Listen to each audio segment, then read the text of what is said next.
spotting. But I suppose that could be the advent that with Port Adelaide still playing in the AFL, people would have saved their pennies and gone to that game instead. Yeah. It's also asking a bit for South Adelaide fans to come a fair way down in a game that they probably weren't expected to win either. And by all reports, Darryl, the Panthers, we'll obviously talk about it a bit more at half-time, but the Panthers sounded like they were pretty disappointing on the day. Oh, they were terrible. They just didn't look like... we actually said before the game, you saw Port Adelaide come out and warmed up, and South Adelaide came out like drover's dogs. It was all over the shop, and you could just see that Port Adelaide seemed to be on song, and it was the same last night with Port and Hawthorn. Hawthorn came out, did their warm-up, and they were just at it. And then whereas Port Adelaide came out and they were sort of just kicking the ball around the corners, it didn't have any real set, didn't seem to be any real set play or any set warm-up, and subsequently Hawthorn kicked 7 goals in the first quarter and the game was over. Well, back here at Glenelg Stadium, guys, both sides have had their respective warm-ups. I noticed the toss of the coin, and Luke Powell from the Eagles has won that toss, and the Eagles will be kicking to the southern or school end. Okay. Luke Powell's very important for them too, boys. His leadership's been sorely missing in this opening 6 or 7 weeks. It certainly is. So we're getting players coming in.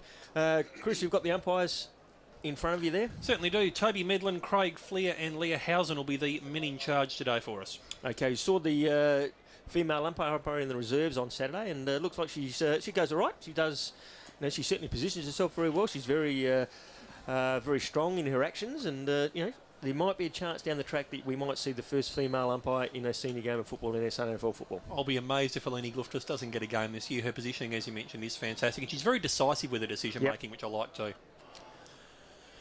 Certainly is. So we're waiting to get the game underway here. Both sides, a little bit of push and shove already going on at the southern end.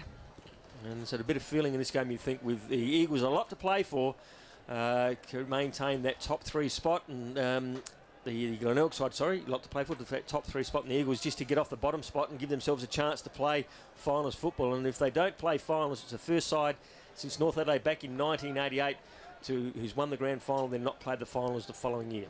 So plenty to play for, John. No, there certainly is, and that's a good stat. I remember that, of course, under Mick Noonan. They worked so hard to win that premiership, and in the end, the next year, a big hangover. I think they finished 7th out of the finals with a couple of weeks to go. It's already a free kick already. Yep, this game hasn't even started. There's been an off-the-ball incident. It's going to go to Chris Kane, and he was targeted as soon as he came out there by the looks of it. Of course, against his former club boys. Well, the siren hasn't gone. He hasn't actually started the game, so what's he saying here? So he's got to blow the siren to start the game, surely, umpire. But anyway, the Eagles have got the free kick, and it's Chris Kane who's going to kick from around about 48 metres out, going to the northern end.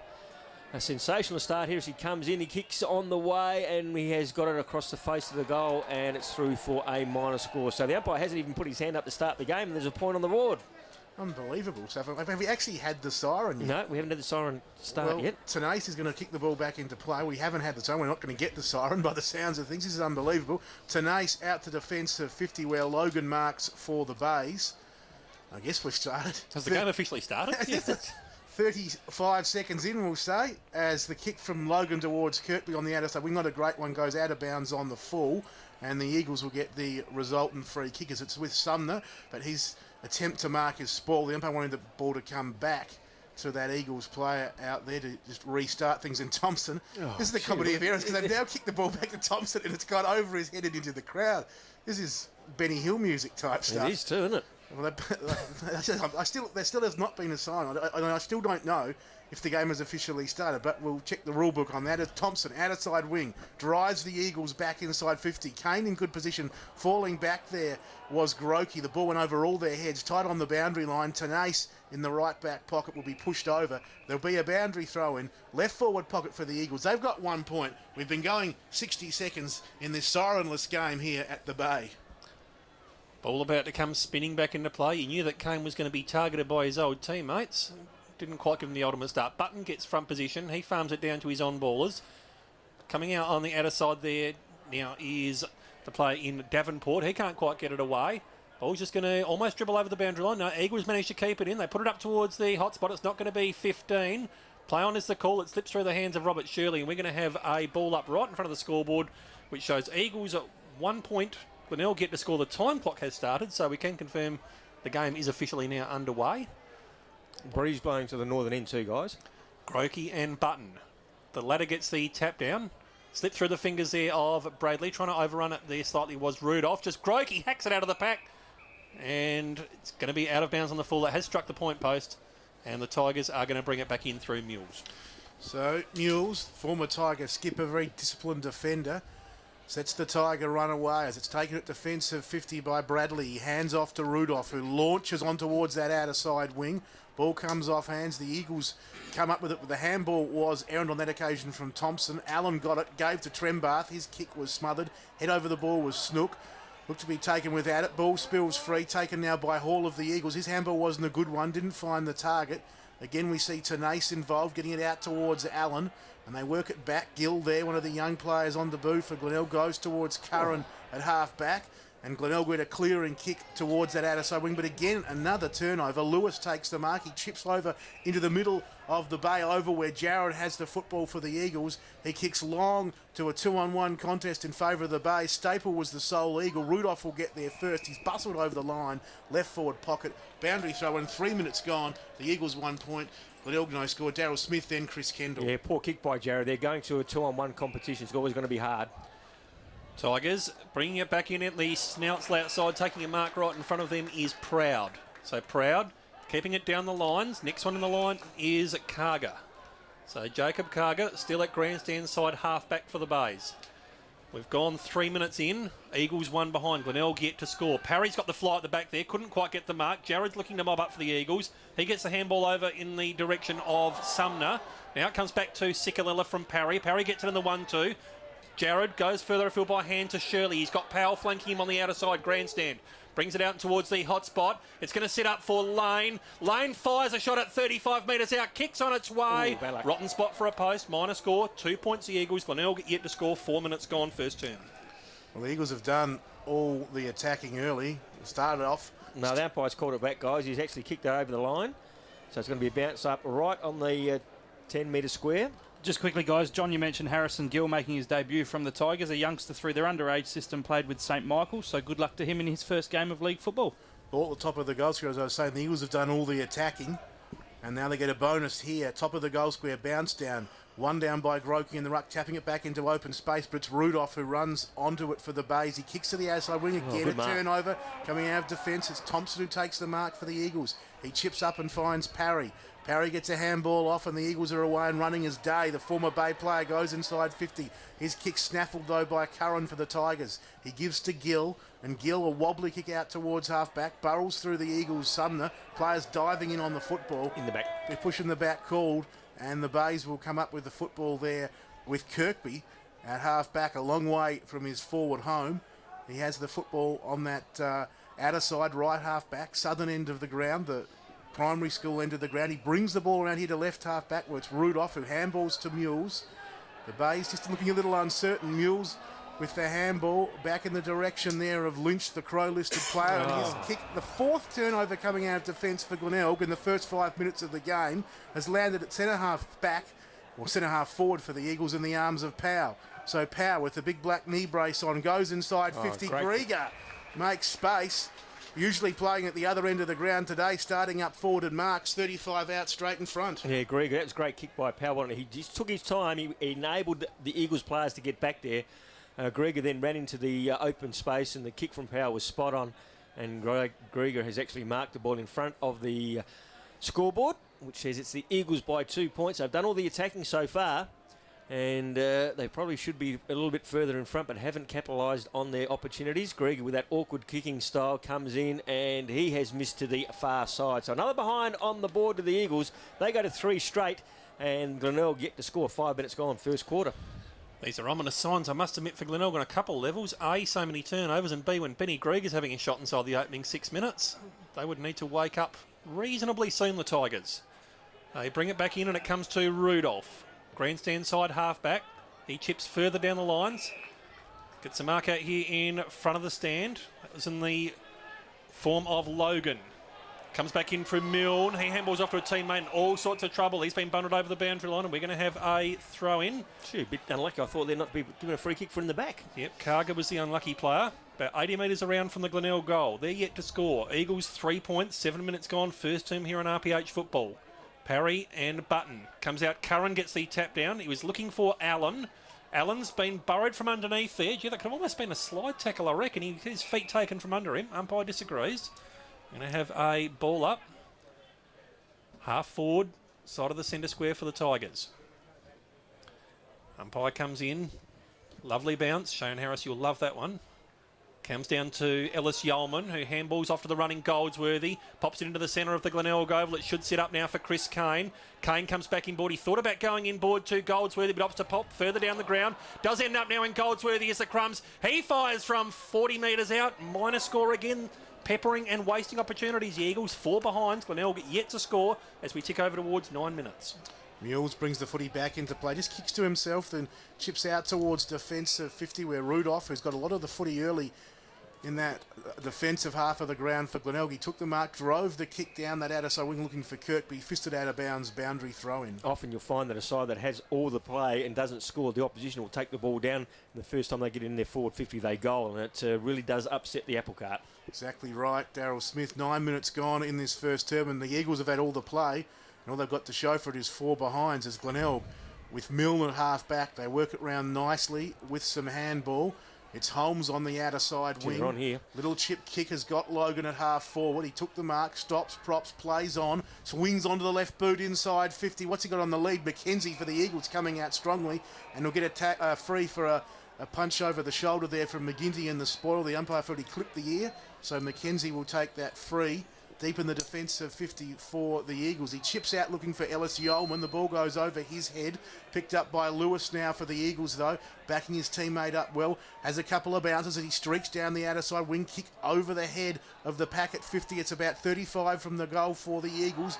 Lynch had it for the Bays. He was bustled off at 3-2 in the contest there in favour of the Eagles. They want to keep it in that forward zone and they will. 40 out from their goal. A ball up. 10 minutes gone second term. The Eagles 4 straight behinds. Glenelg get to score. So Eagles back in there attacking 50. Grokey and Button. Grokey gets the tap down. No real advantage for either team. It's just hacked away at the stoppage. Lewis is leading in the race for the ball. It's just going to beat him over the boundary line. We're going to have a throw in about 60 metres around from the Eagles goal. 4 behinds. Glenelg yet to score. 10 minutes gone. First term here on 5RPH. Chris Kendall, John Nankerville, Daryl Smith, Phil Aspinall, bringing all the Queen's birthday action. Button gets the tap down again. They couldn't farm it away clearly again at the stoppage. It's been cut off there by Hall. Now long flying shot from the Eagles in towards their forward 50. Mark's been taken by Grokey, but it's going to be a free kick back at the original clearance, and it's going in the direction. No, it's going to say it's downfield, I reckon. It's downfield. I'll tell you what, he was signalling towards the Glenelg side, but you're right, it has been paid downfield, boys, and it's going to be to Grokey. So Grokey right next to the point post. Gonna have to run around, kicks on its way. He has sprayed that right across the face of goal. 5 behinds for the Eagles. Glenelg are yet to score, and if the umpire's going to pay a free, point the right way, boys. Oh, gee. They get that happen now, don't they? They actually point to the player that gives the free kick away. So you can be confusing. They say it's against you, so-and-so, and they're pointing to that player. This is bad, though, for the Eagles. 5 behinds in 11 minutes of football. They could have almost blown this game out the water. I saw Central on Saturday, and they had blown the game out the water by this time. And all they did, the different thing they did to the Eagles was they kicked straight. As Glenelg bring the footy back into play. Lynch marks in the left-back pocket. Made his AFL debut a few weeks back. And I believe he's a housemate of the very famous Patrick Dangerfield, Lynch, as he kicks down the wing to Curran, who marks the ball at left half-back for the Bays at this southern end. Front of this clubroom side of the ground. He goes back inside 50 to Lynch. The Bays are in no hurry, and the reason that is because there's just not a lot on offer down the ground for them. They come now towards Logan, who's about 40 from defensive goal. He chips up to half-back, and reaching up is Davenport, pulling the mark down with the fingertips. He chips out towards the outer side wing. Not a good kick in front. Staple fisted it and found touch, and the ball goes out of bounds.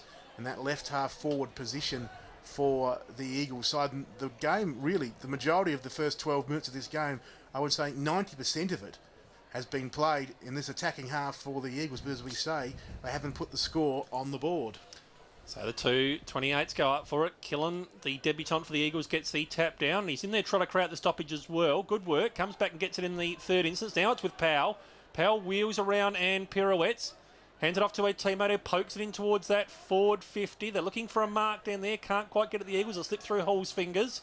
Now it's ending up with the Eagles in the form of Jarrett. He puts a pass in towards the top of the 50, and it's with Lewis. So Lewis is going to be lining up from about 40 metres out. Jarrett was on his wrong side there, Daryl, and they gave him so much room he had plenty of time. Yeah, Lewis was standing at the centre forward position on his own for a good 30 seconds. Not a player manning up on him, so whether that was because the player was coming to the interchange bench or not, I don't know. But Lewis has ended up with the ball and will kick from around about 45 metres out, virtually directly in front, kicking to the school end. What's he done this time? It's going to drift across the face of the goal, and it's another behind on the board of the Eagles. They've got 6 behinds, and is this going to come back and bite them on the backside towards the end of the day if Glenelg get a run on? Well, it will, but at the moment it's hard to see Glenelg getting much of anything because they really have been dominated. But I guess the Eagles have finally got a goal, but they've done it in behinds. 6 of them.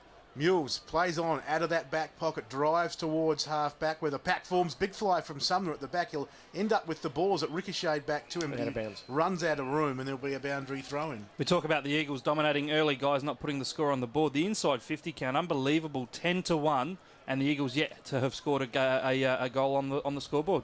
So McGinty against Killian in the ruck. McGinty won it down for the base. Powell came through strongly, got a handball out to Lewis. Wobbly little kick towards 50 was trapped by Milne. He's well tackled by Sikalella. Spun round, dropped the footy. Lucky not to be pinged for holding the ball. Looks like it will be held in there. 55 out from the Eagles' goal. They're 6 behinds. Glenelg get the score. 13 and a half, almost 14 gone in this first term. Certainly been all the Eagles so far, but as Daryl Smith mentioned, football has a funny way of biting you on the backside. They're going to want to start converting some of these opportunities because they're keeping Glenelg in it at the moment. Trying to get it away at the stoppage is McGinty, and he does by hand. Out of side there, it's been cut off by Chris Kane. He was taken high. So Chris Kane will get the free about 80 metres out from goal. Well, poorly tackled, you'd say, there by Lynch.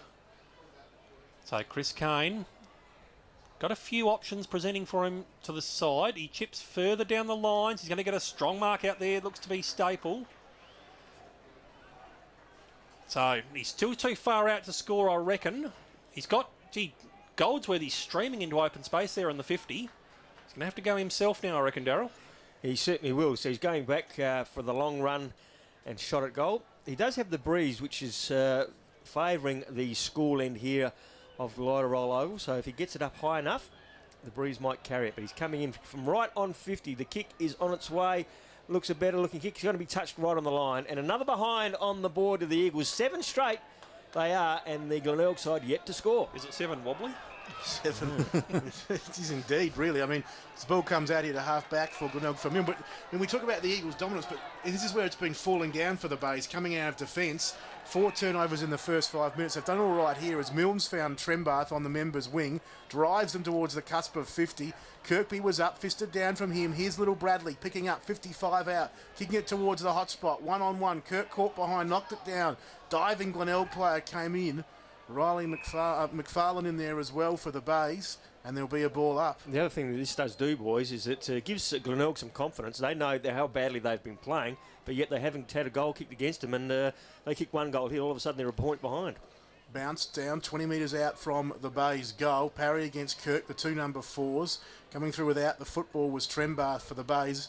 There'll be another stoppage. No, Eagles player breaking through at the last second, but he's going nowhere. And the umpire says, I'll ball it up straight in front of the Bays' goal. An opportune moment for them to try and score at the 17-minute mark of this first term. Ball's about to be slammed into the turf. Players wrestling for that same square inch of space. Parry gets the tap down. Here it goes. Comes out to Snook, who has a shot at the goals. It has dribbled through. Oh, Daryl, you are absolutely right. Footy Karma has a funny way of biting you, doesn't it? Yep. First real forward 50 entry for them when they get a goal. 1 straight 6. Eagles 7 behind. Unbelievable. And Snook's got his first, and Glenelg have got their first on the board at the 16-minute mark of this first quarter. It was all the Eagles, if you heard the boys say, but often when they go into forward 50 so many times and they don't score, the opposition takes it up on their first opportunity and they do score, and we see that time and time again, and that will give Glenelg some confidence, you know, guys, because they know that they could have been well and truly out of this game, but all of a sudden they're only a point behind. Yeah, 1 point in it. Glenelg 1 straight 6, the Eagles 7 behinds. Parry won it down in the ruckle, bustling through there was Shirley.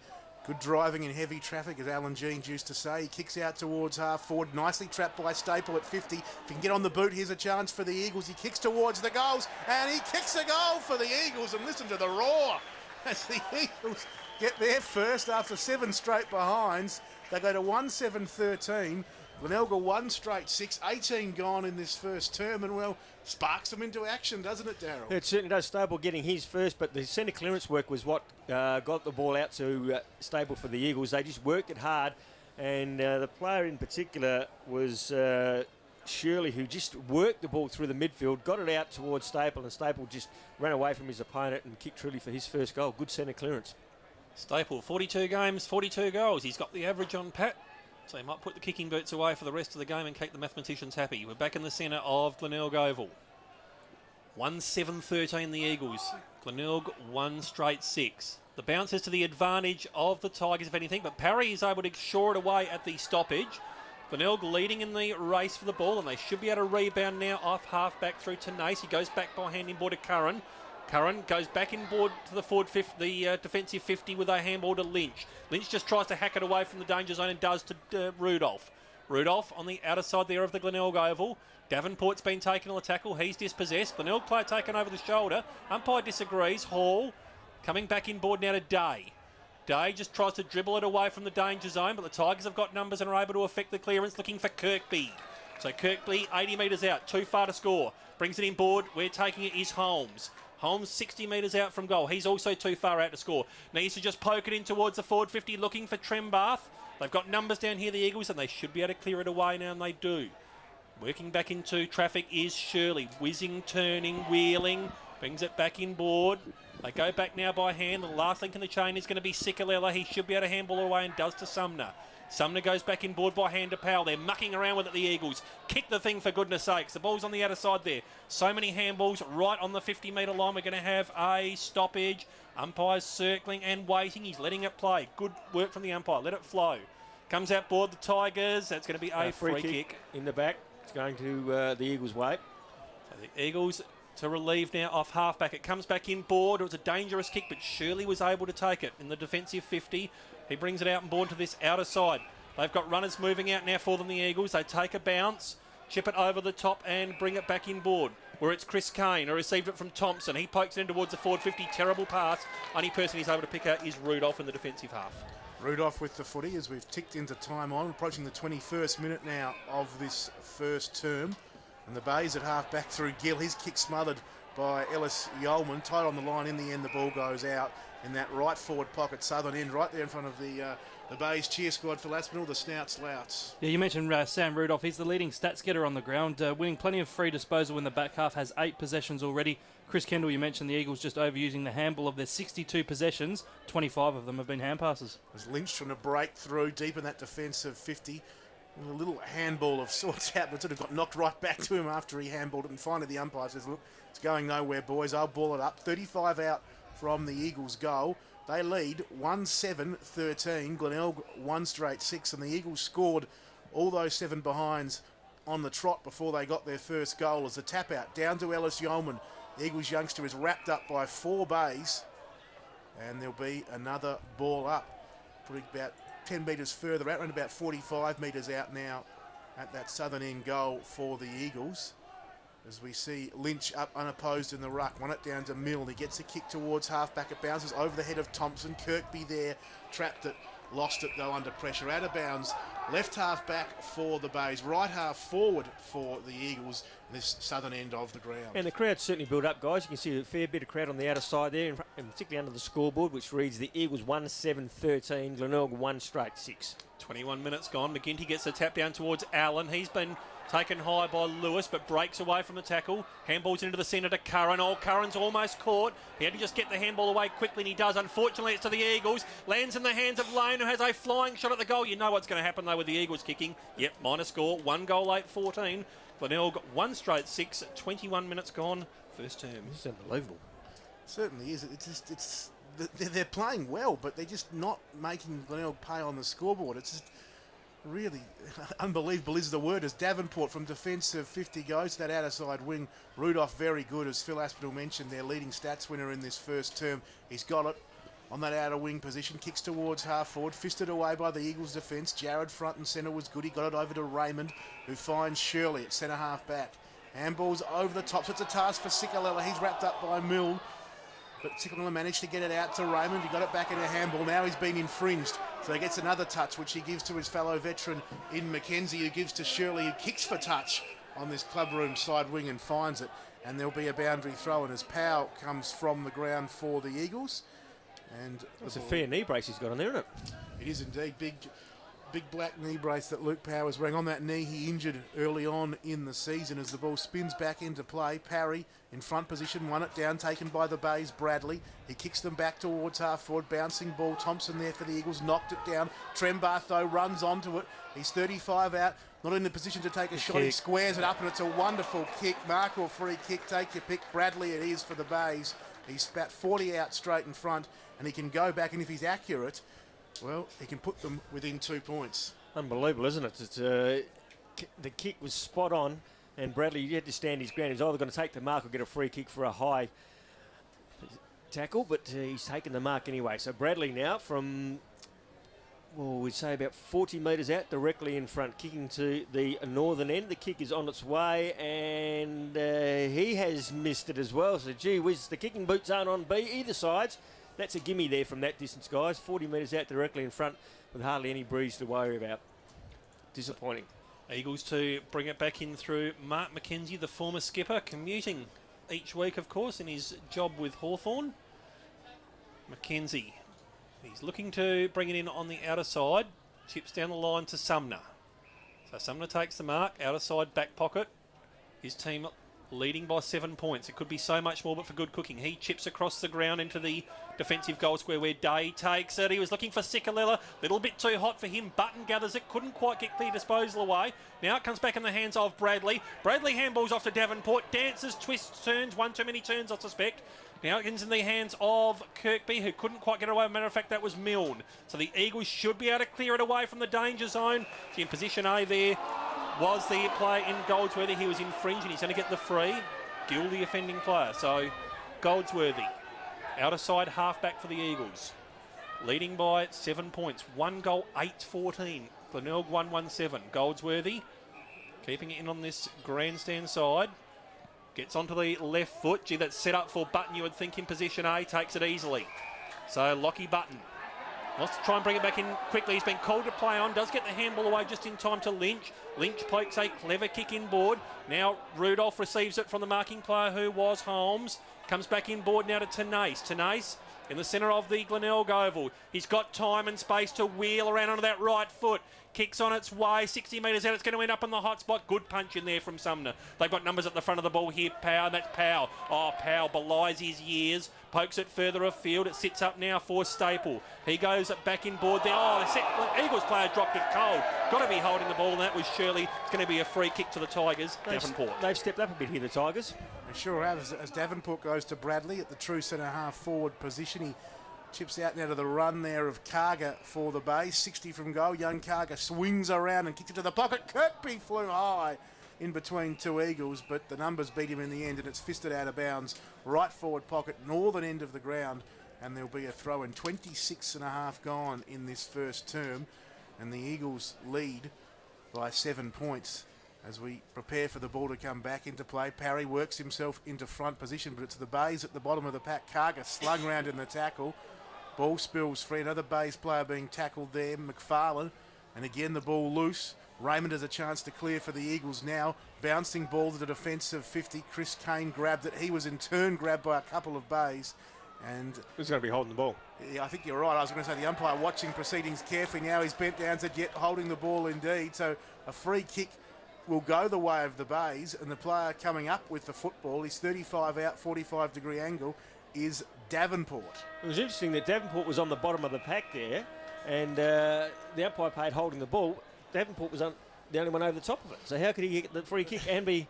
So anyway, he's got the free kick as Davenport, and the siren has sounded. So this to make it a 1 point ball game if he can kick the goal. But the way they've been kicking today, there's no hope. So Davenport... Unbelievable kicking, bad kicking.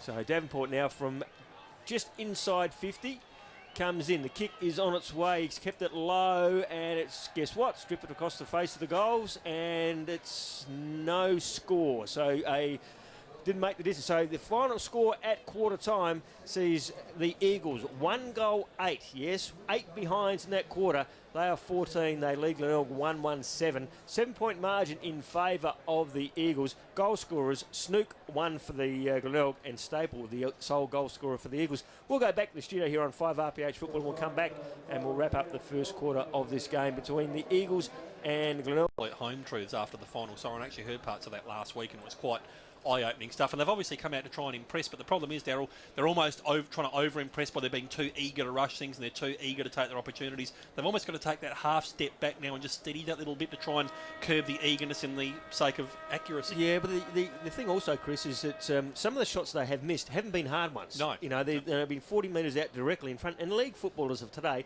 should not miss from that distance. You know, directly in front. There's no breeze. It's a beautiful, clear day. If anything, they were favoured by the breeze going to the school end, and 8 behinds. And you know, of those, 6 of them were very gettable. In your snapshot, you can turn around and say, okay, that can go either way. But the set shots are the ones that kill you. When you're running into an open goal and missing like they have, that would be very disappointing from the Eagles' point of view. Well, especially if that turns into 8 goals won, the game's over from that moment. Yeah, that's right. They've absolutely kept them in the game now. Unlike the 2 games that we saw on the weekend, Centrals and Westport and South, both of those were over as contests pretty much at quarter time. That's because the winning team took their opportunities when they were there. Well, that's one good thing about this game is that it's not over at quarter time, so it's we've still got a contest in our hands. But gee whiz, if Glenelg get a roll on, you'd see the Eagles boys, their heads will drop because they've performed so well in that first quarter, but haven't put any scoreboard pressure on. Almost ready to start the second term. There was a delayed start and then no siren to the first term, so hopefully we get underway officially here as the umpire holds the ball off. There's the siren. I don't think we're having any real trouble hearing it, guys. No, mate. We'll check that out at half-time with Phil Aspinall with the umpire's observer, so just see exactly what the ruling on that start to the game was. But anyway, the second term underway. Parry, a big double fist in the middle, won it down, but it goes the way of Glenelg's Bradley. And here go the Bays. What can they manufacture inside 50? Well read. Fisted down. Trembath reads it nicely in the front spot. He snaps on the goals, but it's away to the left. We start the second as we started the first with a behind. And Glenelg go to 1-2-8, 6 points in it. The Eagles 1-8-14. Eagles bring it back into play where Cully takes it in the grandstand side back pocket in front of the Snouts Louts. So Cully brings it. Oh, that's a shocker of a kick. That's a station sponsor Smithfield Crash Clanger if there's ever one. I reckon 4 people had their mouths open to say that also. That was absolutely terrible. So the free kick is going to be to Riley McKenzie. He pumps it up towards the top of the goal square. It's sitting at the back here. Can Holmes run onto it? No, he can't. Snook, as a matter of fact. Minor score, 1 goal, 3-9. The Eagles 1-8-14. Let's see if this next one's better, John. Well, it can't be any worse, that's for sure. As the Eagles prepare to bring the footy back into play, McKenzie just chips short to Lewis. And Lewis can go for a run out of defence if he comes towards half-back. Day there with the ball, takes the mark. Settles things down, then goes with a handball over the top to Shirley. The Eagles building as they come towards half-forward where Staple takes the mark. Handball's back to Lewis, who puts the Eagles up towards 50. One-handed, pulling it in nicely. Grokey, left half-forward, 70 from goal. He's not going to score from there. He pulls it out towards true centre half-forward position where Parry is lurking. Off his hand, Staple was good, down to Kane. Back to Lewis, who on a standing start from 50 has kicked the Eagles second. That's better from the Eagles. They go to 2 goals, 8. That is 20. Glenelg 1-3-9. And we've gone 2.5 minutes in this second term. Yeah, that was far better by Lewis there. He was more direct and more positive, and just an Eagles player just been put down there by the umpires. The umpire ran past, skittled the Eagles player. So, but far better by Lewis, just outside 50. Looked up, saw the open goal, and kicked truly for his first and the first of the second quarter. So they go to 2 goals, 8-20. They lead Glenelg 1-3-9. The other great effort was by Craig Parry, guys. He was outnumbered 3-1, just brought the ball down to ground, and the Eagles players were able to sweep, Chris. If a player's brought to ground by an umpire, does the player get to lodge the report? Lewis is on hands and knees there, trying to farm it out, but it's now with the Tigers, and it's through Logan. He chips it off on board back towards Holmes. Holmes has a bit of a sloppy handball, but they've got time to recover now, the Tigers. They kick it in towards the attacking 50. Slips over the back of the pack. Someone's got to keep their feet. Can it be young Snook? He sockets it off the ground. Oh, you'll bet your boots he does. Really clever coming there from Snooker. Just sat up for him, soccers it off the turf. That's his second, marked him back to 5 points. 2-3-15, Eagles 2-8-20. Yeah, he just had too much pace in young Snook, didn't he? Ran away from his opponent. And you often think in that sort of situation should actually take the ball and take the risk out of it, but he was confident in his own ability to sock it off the ground, which he did truly, and snapped his second. So 2-3 to 2-8. The Eagles, it's goal to goal. And good effort by young Snook, guys, coming into the league side after playing reserves the last couple of weeks. His brother Matthew did play in the earlier game. And, after the Eagles dominated early on the station-sponsored Footy Times SA scoreboard, the Tigers are getting back in it with straight kicking. 3.5 gone in this second term. Back in the middle was Parry winning it in the ruck. His opposite ruckman Button got it. He handballed to Logan. And the Bay player was ridden into the ground by Shirley, and there'll be a ball up attacking side of centre for the Eagles. They lead by 5 points, and the umpire will bounce this one down on the fairly lush centre square turf here at Glenelg Stadium. Parry wins it down. Sikalella picks it up and kicks towards 50. It's a bouncing ball. Lane came out, met it on the bounce, tackled to ground by Tenace. Almost a push in the back. Holding the ball. Or perhaps now a holding the ball. It is holding the ball. It could have almost been a push in the back, but Lane was taken. He didn't really make a great attempt, and he's been pinged holding the ball as Tenace goes towards Lynch. Back to Tenace, running off half back. The former Geelong player chips to Logan, and Tenace continues to run. He gets his third touch in a space of about 10 seconds as he kicks up looking for Trembath at half forward. He was spoiled. Came the way of young McFarlane, just his third SANFL game. He swings it back to the hot spot. Kirkby front and centre off hands. Reads it beautifully and kicks the goal. Glenelg get their third. They go to 3-3-21 and they take the lead. The Eagles 2-8-20, and that is on the station-sponsored Footy Times SA scoreboard. Yeah, great work by Tenace coming out of defence, wasn't it? Just backed his own ability up and used the ball very well. It came out here to the half-forward line where a player in McFarlane picked the ball up, got past his opponent, kicked in long, and Kirkby was able to read the play better than anybody, and then snapped Trilly for his first. And can you believe it, after 5 minutes of this second quarter, the Tigers are in front. Well, this is what you were talking about, Daryl, that time when they surrender the lead. Now, how do the Eagles respond? Sikalilla tries to bust his way through, gets it off to Goldsworthy by hand. Goldsworthy looks to pump deep along into the forward 50. Grokey just disposed of his opponent. He was too strong, wasn't he? Quite legally. And Adam Grokey, we saw him kick 7 in the last time he played at this ground in the state game. He was kicking from about 45 metres out, but Daryl, it's also a 45-degree angle. Yeah, he's kicking to the northern end here, or the Jetty Road end of Glenelg Stadium, and he was just too strong in that contest against Rudolph and was able to take the mark. So Grokey comes in now from 40 metres out. We're right behind this one, so we'll be able to tell you instantly whether it's going to go through or not. So Grokey comes in now. Just a hop, step and a jump, taking lots of time. The kick is on its way, and he has driven it straight through the middle. Great kick by Grokey, and the Eagles now have got their third. They got a 3 goals, 8-26, and the Tigers 3-3-21. That's on the station-sponsored Footy E-Times scoreboard. Great goal from Grokey, and his run-in really is like a dance routine, isn't it? It's hop to the left, jump it's to the like right. Fred Flintstone in when we used to go 10-pin bowling on the tippy toes. Some of the longest run-ups I've seen in my life. I've had meaningful relationships that have been shorter than that. It's very much like, not Mackenzie, the lad from West Coast Eagles, Josh Kennedy. Kennedy, yeah, it is too, yeah. Well, it got the result on that occasion. The Eagles take back the lead by 5 points, 3-8-26 to Glenelg 3-3-21. On the station-sponsored Footy Times SA scoreboard as one down by Button in the middle for the Bays. Coming through Davenport, couldn't take it cleanly. Holmes could, he banged it on the boot and puts Glenelg towards 50, and a very good mark taken by Karga there. 45 out, 45 to Grangle. Swimming position to Grokey, but it'll probably test him a bit more, the distance. But he does appear to be going back, Darryl Smith, and looking at having a shot. The head's got the breeze, so Karga. It was a great mark coming out of the centre square. He'll kick from right on 50. Again, 45-degree angle. We're right behind him from our commentary team. And we'll see this straight away. So in he comes now. Gets to the 50-metre line. The kick is on its way, and it has been touched on the line. No, it's gone through for a goal. So that's another goal to the Tigers. They're back in front. They go to 4 goals, 3-27. They lead the Eagles 3-8-26.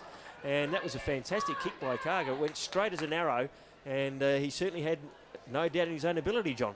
He certainly didn't. And look, as you said, it was a great mark, a great kick, and that kind of confidence would please Chris Massey and his teammates as he quite happily went back and potted through the goal, and well done to the young man.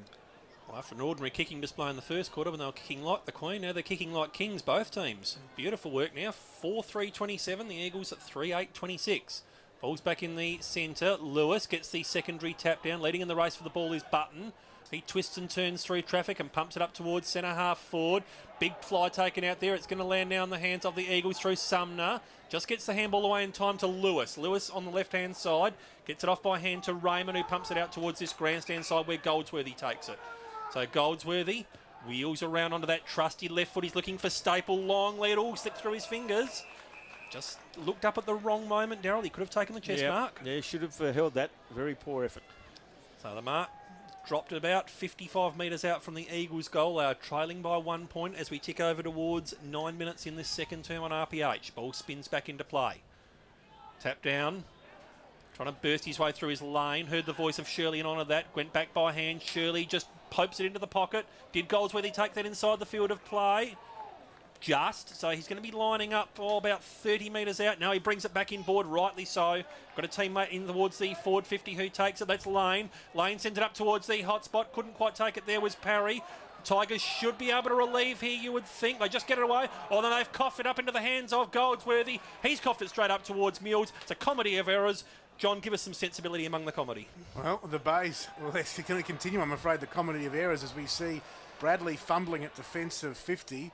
Now they get the clear and kick out to half back, but it's Shirley who intercepts. The umpire's seen something off the ball, and it's coming back here to young Proud, who was the fellow who got the scrubby kick towards half back. He was infringed upon, and he'll get a free. The free was ordinary, but they'll be lucky to get away with it here through Rudolph, who does find Davenport at half back. He handballs to Rudolph. The cool ahead of Rudolph. He drives them now inside 50 with a long kick. Ricochets off the boots of Kirk out towards the forward 50 arc. Kirk charges in after it, grabs the footy out of the fingertips of McFarlane. He's then tackled, held up, ball up, forward 50 for the Bays. I don't know how they got there. It was such hard work getting out of defence, but they managed to do it. And now they have a chance here as the umpire bounces the footy down.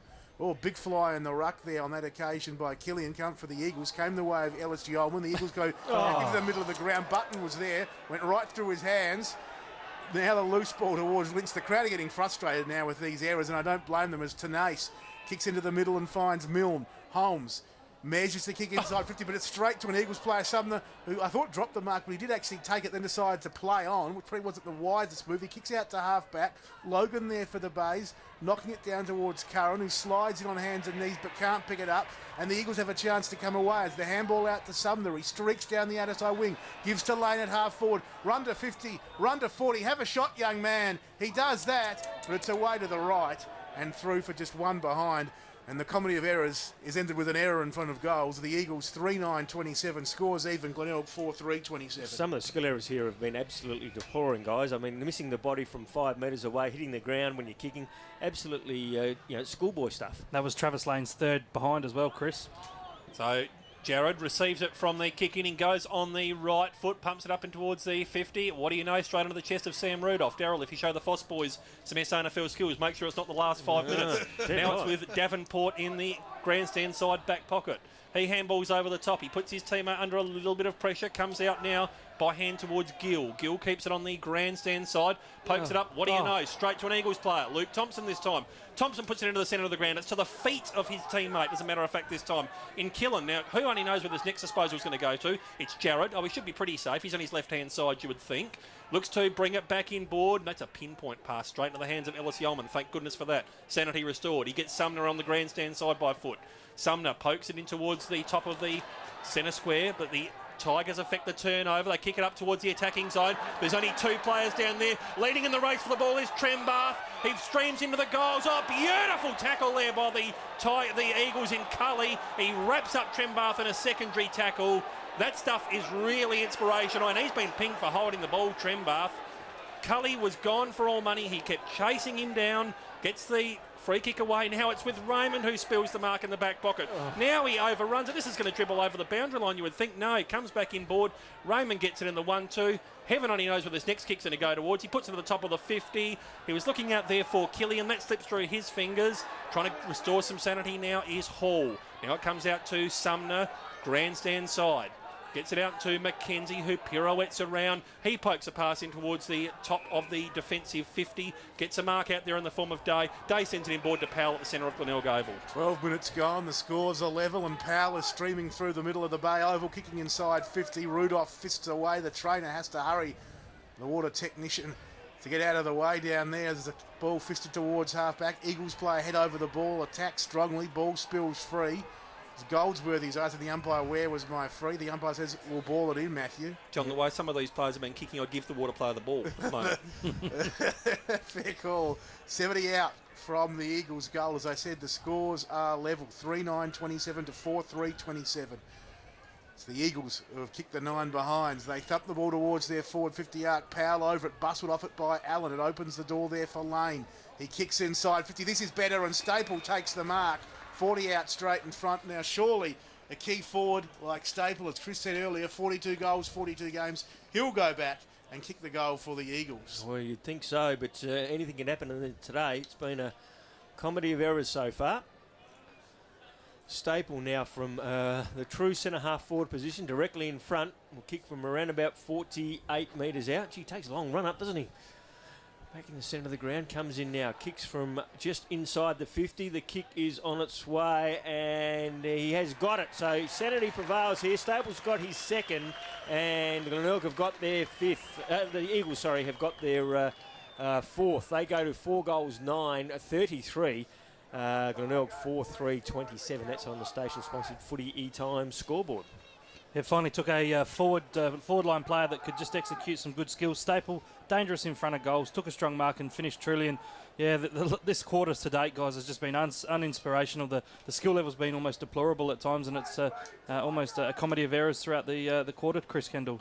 One of the toughest jobs this week will be finding the highlights for the Adelaide Now website, I'd suggest to the boys. Yep. Ball's back in the centre. Kirk, he hasn't seen him much today. I don't reckon he's had a disposal as yet for Aspinall. We'll get you onto that in shortly as the secondary pack situation develops. Lewis is at the bottom of the pack, and it's going to be a ball up. And we'll also get those scores from the game between Collingwood and Melbourne to you as soon as we can get some. Yep. Daniel Kirk, just the one disposal, Chris. So, Kirk goes up in the ruck against Parry. The 2 number 4s going at it. The Eagles variety got the stoppage. Yeah, Goldsworthy tried to hack it out of the air. That's kicking in danger. So Allen's thinking of running away with the free, but he goes back to Riley Milne. It's funny. Allen threw the ball back to him. Not even his throw could hit the target. It went over Milne's head. He handed it off to Lynch, who passed it down the lines to Karga at grandstand side wing. He looks to chip it over the top. Looking for a mark down there from Kirkby. It's punched away from him by Thompson. We're going to have a throw in right in front of the snouts, Loutsville Aspinall. Just a quick AFL score update. 17 minutes into the opening term. It's all Collingwood. The Magpies 4-1-25. Melbourne yet to score. Well, stuff on the line. I'm going to say that Collingwood are home there already. Day tries to hack it away, but it gets in the hands of Shirley, who twists and turns. He affects a kick looking for Goldsworthy. It's just over the head of that player. At the back here is Curran, I should say, goes off by hand towards Karga, who hacks it in towards the top of the 50. Players converging on it. Sumner's been ridden into the turf. Trying to crumb it now through is Snook. Snook's fishing for it, but no such luck. Taps it through for... He has got a goal, I think. No, what he did is he actually tapped it back, and the player there, who I'll get to turn around and see who it was, but Snook actually tapped it back in, and he ran through the point post, and the player socketed the ball off the ground for a goal. Well, they look for all the world like the play had stopped then, because all the players were starting to run back, but it is a goal indeed to Glenelg. Doesn't matter how you get it. It wasn't pretty, but it's effective. 5-3-33. Eagles are 4-9-33. Scores are again level. And I reckon that might have been Trembath, boys. It was Trembath, yep. Well, he's an opportunist forward, Trembath. We know that. And he made the most of the opportunity there, but well done to Snook. He kicked a couple of goals, set that one up. As Chris Kendall said, it looked like it was dead ball for all money, but it was very clever get a football. Goal out of it. Very, very clever football. So we've gone 16 minutes in this second term. The Eagles 4-9-33. The Bays 5-3-33. The restart in the middle. It's on the station-sponsored Footy Times SA scoreboard as the quick give from Logan to Allen, and the Bays are away towards their forward 50 arc. It's fisted down. Hall there for the Eagles, couldn't take it. Raymond comes in, he grabs it, but he's also tackled strongly by Snook, and there'll be a ball up at that forward 50, or pretty much right at centre half forward there for Glenelg, which is really only about 55 metres out from the goal here at the Bay. There's a bit of push and shove there between Jared and Curran. The umpire asking if they can do it, but just don't get in my road when you do. And from the side, Shirley wins the ruck header. A bit of aerial ping-pong, ends with Lewis at defensive 50. He gives to Sikalella. Sikalella kicks back towards half-back. Eagles player Flew was infringed. That was Shirley. And he'll take the mark at right half. Well, he'll take the kick, should I say, at right half-back. Southern end of the ground. He goes towards the outer side wing, and it's straight into the arms of Big McGinty for the Bays, the Glenelg ruckman. 17 minutes gone, scores level, 5-3-33, 4-9-33. As Lynch got it from McGinty in the handball, got it back in the 1-2 from Gill. Goes to that outer side wing, didn't land in the arms of Holmes. He had to pick it up, and under pressure has handballed it straight out of bounds, and there'll be a boundary throw-in. No, they've paid it deliberate. Well, that's how No, they haven't. No, they haven't. No, it isn't. Lewis is trying to con them. Well, it shouldn't be deliberate, that's for sure. And it isn't boundary throw-in, Chris Kendall. Ball spins back into play. Button opposed to Parry. That's not the greatest of throw-ins. Needed a bit more air on it. Button tries to get the secondary disposal through. Bursting way through is Allen. Now he handballs off to Davenport, who clears it away up towards centre half forward for the Tigers. Sitting up the back here. They need to try and get the clear disposal away the Tigers, and they do. It ends up now with Curran. Curran has a long shot up towards the top of the 50. It's fallen into the arms of Kirkby, has it? It was either a mark or a free kick anyway, Chris. So the big roar takes it. He's going to be only about 15 metres out. He'll be on a fairly tight angle. Darryl, ordinarily you'd back him from here, but we've seen what today's been like. As a matter of fact, that's McGinty. Yes, it is. And he did take the mark. So McGinty now from 15 metres out, about a 45-degree angle. Surely he can put this one through, you'd think. So he comes in now. Big crowd behind him in front of the Snouts Louts. He comes in 15 metres out. The kick is on its way, and he's just got it in. So McGinty puts Glenelg in front for the first time in this game. So he's got his first, and Glenelg now go to 6 goals, 3-39. They lead the Eagles 4-9-33. That's on the station-sponsored Footy E-Time scoreboard. The skill level the last 5 minutes has probably picked up a little bit, John. It's still been pretty poor from both sides, but McGinty, the basketball convert, gets the nice goal and puts the Tigers in front. Right onto the big fella. He moved around the ground a bit there. He started off on that outer side wing about 90 seconds before he drifted up forward and took the mark and kicked the goal in the Bays. Now out to a 6-point lead. Still very much anybody's game as we tick into time on in this second term.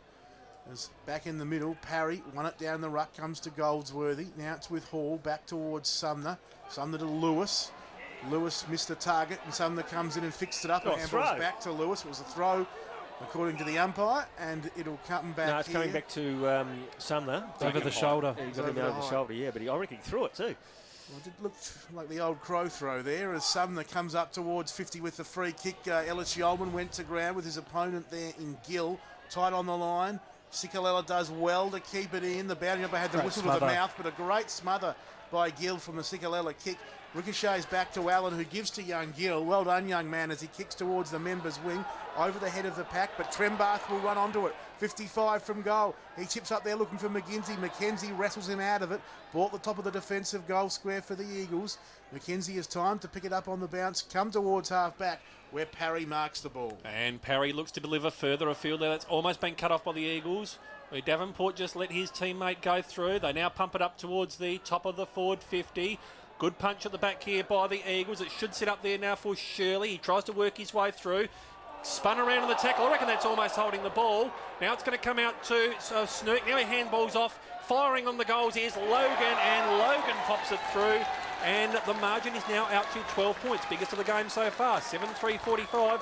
Eagles are 4-9-33. Good work there from Tong Logan front and centre. Yeah, they did work it well. Again, the Eagles clearing it out of the defensive action, cleared it to centre wing where it was a 3-on-1 contest. The Glenelg class sport the ball and they were able to get the ball back into inside 50, and that's where the damage was done. You just never ever kick it to a 3-on-1 because you know one player's just going to stand there, shepherd the other two out, and away they go. It was just so easy for the Tigers. Bays by 12 points, 22 minutes gone, second term. The game started in interesting fashion with a free kick to Chris Kane before the siren sounded. We never even heard the siren. We'll check on that at half time. The Eagles then rattled on 7 straight behinds before they got their first goal. They're currently 4-9-33. The Bays 7-3-45 is back in the middle. It's Parry winning in the ruck for the Eagles. Goldsworthy had an area, allowed Logan to come in. He was bustled off the football. And now why wouldn't he take the ball there rather than try to have it, kick it out of the mid-air? Well, I guess that's the desperation the Eagles perhaps are feeling out there now as they've given up a good position with their inaccurate kick and they just want to get it forward under any costs as we see Button winning it down in the ruck, but it ricochets back to Parry. Handball's out there towards half forward into open space, but it's Big Button who runs onto it for the Bays. He then kicks straight to Lewis, who goes to Sikalella, and he's in the middle of Glenelg Oval and he can put the Eagles inside 50. Measures the kick and Grieger takes the mark. 35 out, slight angle. He'll go back and have his second shot on goal. Or will he? He stopped and propped and thought about going on, but now he's going to go back and have a shot at goal towards that northern end. If he's accurate, he can put the Eagles within a kick. Unbelievable, the kick from the turnover, very costly. Lewis saw Grieger on the lead and the kick was fantastic and Grieger had no problems in taking the mark. He comes in now from around about 45 metres out and what do you know, he's kicked one dead straight and the Eagles have got their 5th. They go to 5 goals, 9-39. They still trail by a goal. Glenelg 7-3-45. That's on the station-sponsored Footy E-Time scoreboard. And we've just gone 2 minutes into time on in this second quarter. And that's Ben Grieger's just his 3rd goal at SANFL league level, having played obviously with West Adelaide previously, but playing 89 games of footy. We know he's made his name as a fullback. We've seen him rather play in the ruck as well, Chris Kendall. But Ben Grieger just showing his nous as a forward. One of the strangest kicking actions you've ever seen, a bit like Paul Northeast. Very Paul Northeast-like. You often see guys that go forward later in their careers after years of dour defenders. McGinty hacks it away at the stoppage up and towards the attacking zone for the Eagles. They've got numbers back here, though, the Eagles. I should say that was the Tigers. Trying to hand it off now is Allen. Allen has a snap on the goals. That's coming back, and it's come back enough. Answering goal straight away from the Tiger skipper. They go to 8-3-51. The Eagles 5-9-39. A lightning centre clearance there, Darryl. Yeah, that's the key to it, is he? Get it out of the centre clearance and get it forward. But Allen actually worked in that centre clearance and then worked down to the forward area and was able, when the punch came back, he was able to pick it up and snap truly. And all of a sudden, from having only 2 goals kicked in the first quarter, we've now had 13 goals kicked in this quarter. No, 11 goals kicked in this quarter. 24 gone in the second term. The Bays back out to that 2-goal lead as the restart in the middle. The umpire purposefully bounces this one down. That's got to be recalled, He surely. takes it out in the middle. It won't be recalled as Parry drives the Eagles to half forward. Working hard there, Kane against his opponent Lynch. Hacking it off the ground was Rudolph. Parry took it on this member's wing though. Handballed off to Ellis Yeoman, who went backwards to Jarrod with the famous left foot. He goes short to Lewis. In the middle of Gliderol Stadium, he hands it to Shelley. Great little rugby-style tackle from Holmes. Wrapped him up, and he doesn't get hold of the ball. That's holding the ball all day, every day, guys. He had prior opportunity, chose not to do it, and chose to take him on. Got caught. That's an umpire's mistake there. It was a lovely tackle from Holmes. I like him as a player. Little fellow has shown he can get the ball, use it well. He's kicked goals before, and also has a real tough defensive side to him. As Powell over the top of this one. It's going nowhere. Stoppage again. Attacking side of centre for the Eagles. They trail by 2 goals. Glenelg 8-3-51. The Eagles 5-9-39. 26 minutes gone second term. So chances for forays forward for both teams. You suspect this will be a long quarter, as Darryl mentioned. 11 goals in the quarter. Lewis trying to burst his way through. Ball's on the bottom of the deck. Trying to bustle through now is Ellis Yeoman. He just gets a handball of sorts away, but it's only to the next stoppage. We're going to have a ball up just to the Eagles side of the centre square. They're trailing by 12 points after having so much of the play in the opening 30 minutes.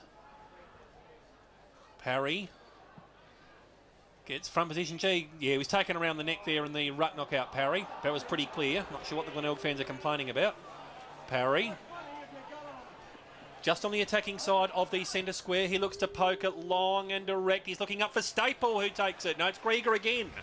So Benny Grieger, he's loving life up forward at the moment. Darryl Smith lining up for his second goal of the game, just to bring the margin back to 6 points. Well, he's kicked it from where he's going to kick it from where he kicked the last goal, so he certainly shouldn't have any problem in the distance or the just the accuracy will get him, but he comes in now. The kick is on its way, and he's pushed this one across the face of the goal, and it's going to be a behind on the board. So the Eagles now go to 5 goals, 10-40.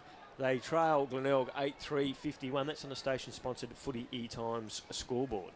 27 gone, second term. It will be Tenace with the kicking in duties for the Bays. He chooses to go short and finds Ben Mules from Kalangadoo in the southeast. 25. He'll get a 25. The Eagles player there in lane running over the mark. So Mules will go from about 25 out from his defensive goal to the defensive 50 arc. He chips up to Lynch, who marks it at half back. Goes into the middle of Glenelg Oval and spots out the run and the movement there for the Bays of Tenace, who handballed over the top. He was disposed of after he got rid of it with a heavy bump. It'll be a free kick 10 metres downfield. And a bit of push and shove there as Bradley will take the free kick. He's got a man at 50 who takes the mark for Glenelg. It looks to be Karga out there at the forward 50 arc for the Bays. He kicked one from there, other side of the ground earlier the term. He's going to go short though, and the kick's a nice one. And Kirkby has taken the mark underneath the scoreboard and will go back 35 out, probably around about on a 50-degree angle, but not beyond the Bay key forward. No, it's not. Just a little bit of off-the-ball action happening between Parry and a few of the Tigers players. And Darryl, I reckon the umpire's just putting the number in the book, so Craig Parry has been reported. He has too. Second time this year he's been reported. So in comes the kick, and the kick is spot on. And the Tigers now have got their 9th. They got a 9 goals, 3. That is 57. That's his second. And the Eagles 5-10-40. Undisciplined play by Craig Parry. They did need to take the eye off the ball, and he did so. So Kirkby now with 2. Yeah, undisciplined there, Chris, by Craig Parry, although it did look a fair bump to me. It might have been a smidgen late in the end. That's what it was. It was just late. Yeah, it was a fair bump. Obviously, Tenace took the brunt of it and just a little bit winded. He's back to his feet. You'd suspect perhaps with Craig Parry's prior record that may be against him, but he has got a date with the tribunal during the week. Craig Parry and Darren Chandler, the only two men to have their own car park spaces at Amy Stadium on Tuesday nights. Free kick again at the centre of the Glenelg Oval, and it's going to go to the Tigers. Tom Logan. Gee, another one here could really hurt the Eagles, you know. Yeah, it certainly could. He's setting it up there for McFarlane on the outer side of the ground. McFarlane wheels around onto the left foot, sends it up about 25 metres out from goal. Trembath! Whoa, Josh Trembath, big hanger. 1-2, took it on the third, Darryl. This to get the margin out to 23 points. Yeah, and dangerous signs for the Eagles. Undisciplined act by Parry's cost him a goal. Now Trembath coming flying from 3 back, taking the mark on the third attempt as he came down. As the siren sounds too to end this first half of football, Trembath will kick from around about 48 metres out. Slight angle kicking to the southern end or school end here of Gliderroll Stadium. And this to give an amazing quarter of football, a bigger lead to the Tigers. He comes in now, the kick is on its way, and that has gone dead straight, so he has got his second, and the Glenelg side have got their 10th. They go to 10 goals, 3-63. They lead the Eagles 5 goals, 10-40. In that quarter, the Glenelg side kicked 9 goals, 2, whilst the Eagles could manage 4 goals, 2. So a massive quarter of football to the Tigers in that quarter. Goal scorers so far, Snook, Kirkby and Trembath all with 2, and then singles there to Karga, McGinty, Logan and Allen. So a fantastic quarter of football sees the Tigers now lead by 23 points after trailing by 7 at quarter time. We'll go back to the studio on either side of the break. We'll Of SANFL coverage for as little as $1 an issue. So to get your copy, go to safooty.net or talkingfootysa.com. That's safooty.net or talkingfooty.net, and that's the way you can go to get signed up for the Footy Times SA magazines twice a week. I just looked at the AFL stats there very quickly to go to AFL for 20 seconds, and I see that Collingwood are miles in front. But at the moment, Dane Beams, he's on track to give Gary Ablett's record a nudge for possessions halfway through the second quarter, Phil. 21 disposals for Dane Beams, 77 Dream Team points, and we're only 14 minutes into the second quarter where Collingwood lead 8-8-56. Melbourne have just kicked their first goal, so they're 1 4-10. A little birdie tells me that Dame Beams was 250 to 1 for the Brownlow before this round too. Would you believe? And he's probably got a fair few votes up his sleeve, amazingly. I reckon he might be shortening after today, Chris. Craigie, do you reckon he might be coaching Melbourne if this continues in a caretaker role? Well, the Demons have struggled. Obviously, a great win last week to kickstart their first win for the year, but yeah, they have struggled under Mark Neal. I don't think they'll change. I think they'll leave Mark Neal there. I think you've got to. You've really got to. You've got to give him the full 12 months. Just the fact of what's happened to that club, with Jim Steins and all that sort of stuff, I don't think they can have any more turmoil around. That's a psychologically damaged club on its own. Yeah, it is. Umpire holds the ball aloft to get the third quarter underway here at Glenelg. Yes, underway in this third term. It's a 23-point lead to the home side, the Bays. The Eagles sees it on the line. Parry wins it down to Lewis. Gets around Allen and drives the Eagles towards the forward 50 arc. Coming out on the lead, Staple drops the mark. Rudolph goes off the ground, hacking it towards that outer side wing. Lynch leads in the race for the footy, but the ball goes out of bounds and there will be a boundary throw. And so a positive start for the Eagles, but again, falling down across half forward. Skill errors proving costly. And we see a chance for a clearance for both sides on this outer side wing as Parry up in the ruck, won it down. It only went as far as the Bays. Holmes, his kick was smothered. Kirk came up with it. They work it round with some handball nicely. The Bays, it's Allen kicking towards the forward 50 arc. Kick. Lovely kick.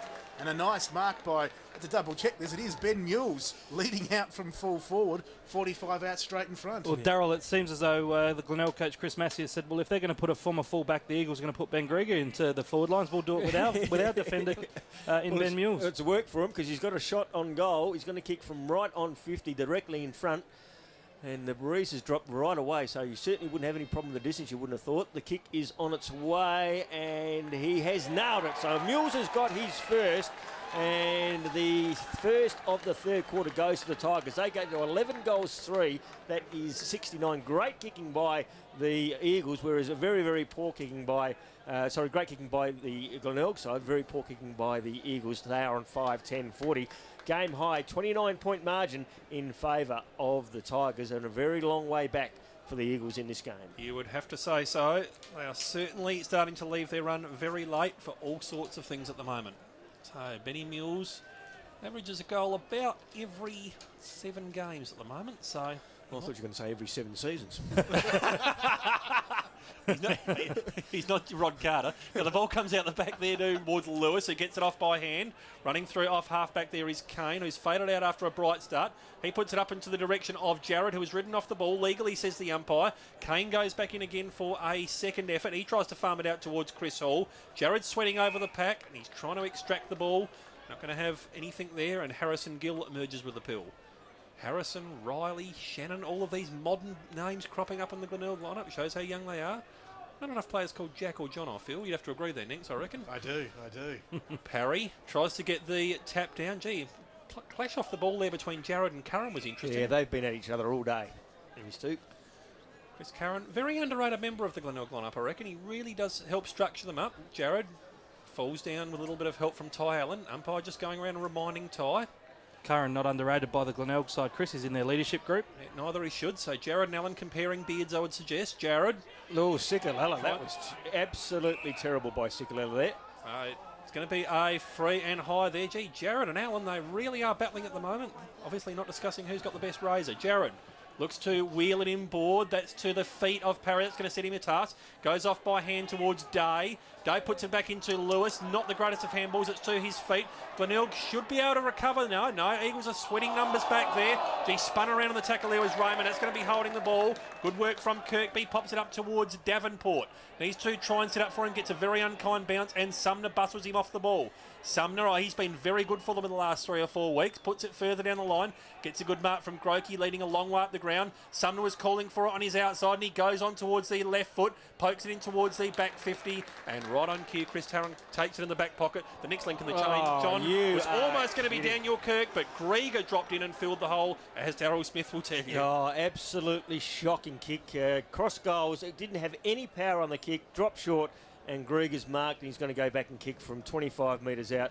Just absolutely woeful football by the Tigers there. Grieger comes in from 25 metres out, directly in front, and what's he done?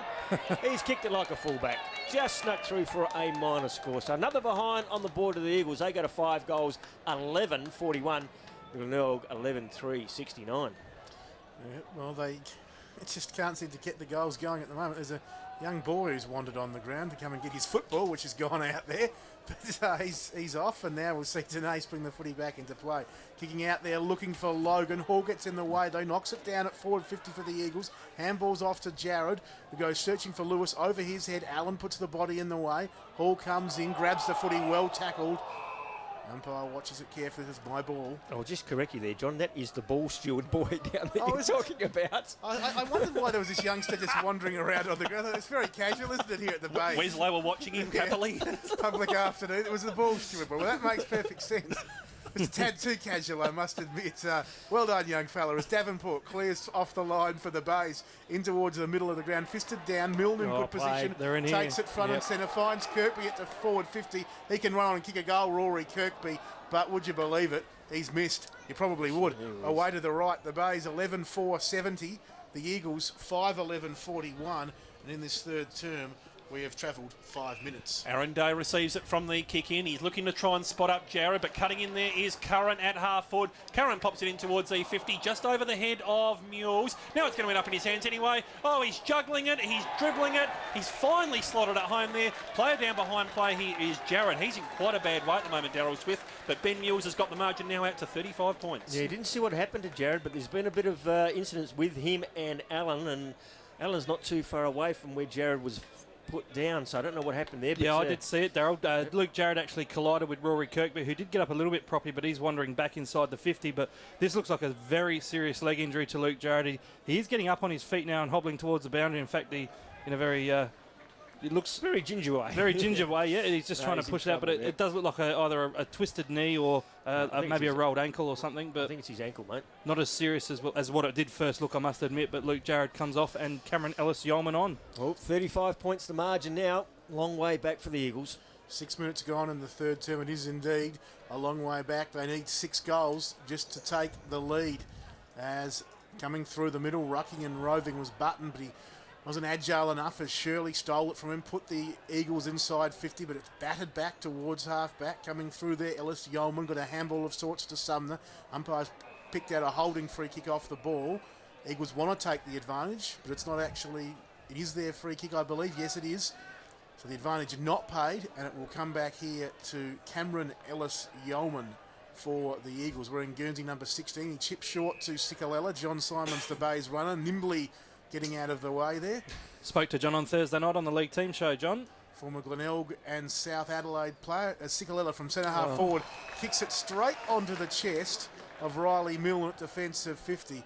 He pops it over the top. Lynch has it, and the Bays will clear off half-back. And they do so. Keeping it on the outer side there is Holmes. He puts it further down the line. Good strong mark taken by Trembath after heavy pressure down there from Grieger, who's been seconded back into defence. Trembath looks to pop it long and direct, but straight onto the chest of Craig Parry. Now, Craig Parry off to Raymond, who's been pretty quiet today. Goes back to Scott Lewis at outer side half-back. Phil Raymond's stats at the moment, I'll be surprised if he's got more than 11 or 12. He's only got 5, Chris. In fact, that was his 6th. I was being generous in adding GST. Scott Lewis on the outer side of the ground. So he's caught in an absolute journey of indecision. He's going to have to try and wheel it back inboard, right towards Raymond. Well, he must have heard us and he's trying to rack up the Dream Team stats now. Heard a voice on the grandstand side here, and that was Kane. Kane takes it on the chest to a couple of half-hearted boos from the Glenelg fans. He puts it up towards Staple. Staple in front of the snout flouts, pokes it in towards the pocket. Gee, taken off the ball there was Hall. Good tackle in there from the Tigers to create the stoppage. And we're going to have a ball up. Hall's pleading his case to the umpire. Nothing doing. Coming off the turf is Day. So about 30 metres out from goal. Eagles must goal from this, you would think. Ball comes down from Grokey. Tries to farm it away at the secondary clearance. Allen's waiting out the back there and gets it. Allen heard the voice and handballed to it.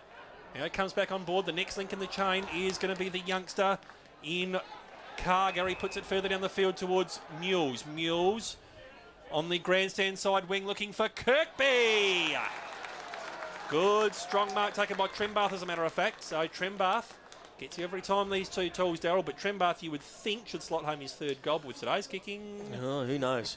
Trembath, though, will kick from just outside 50, but great work back here by Allen in the heavy traffic to get the ball out. And Trembath has taken the mark, and he's going to kick from right on 50, virtually directly in front, and the sun is out, and the ground is bathed in sunshine at the moment.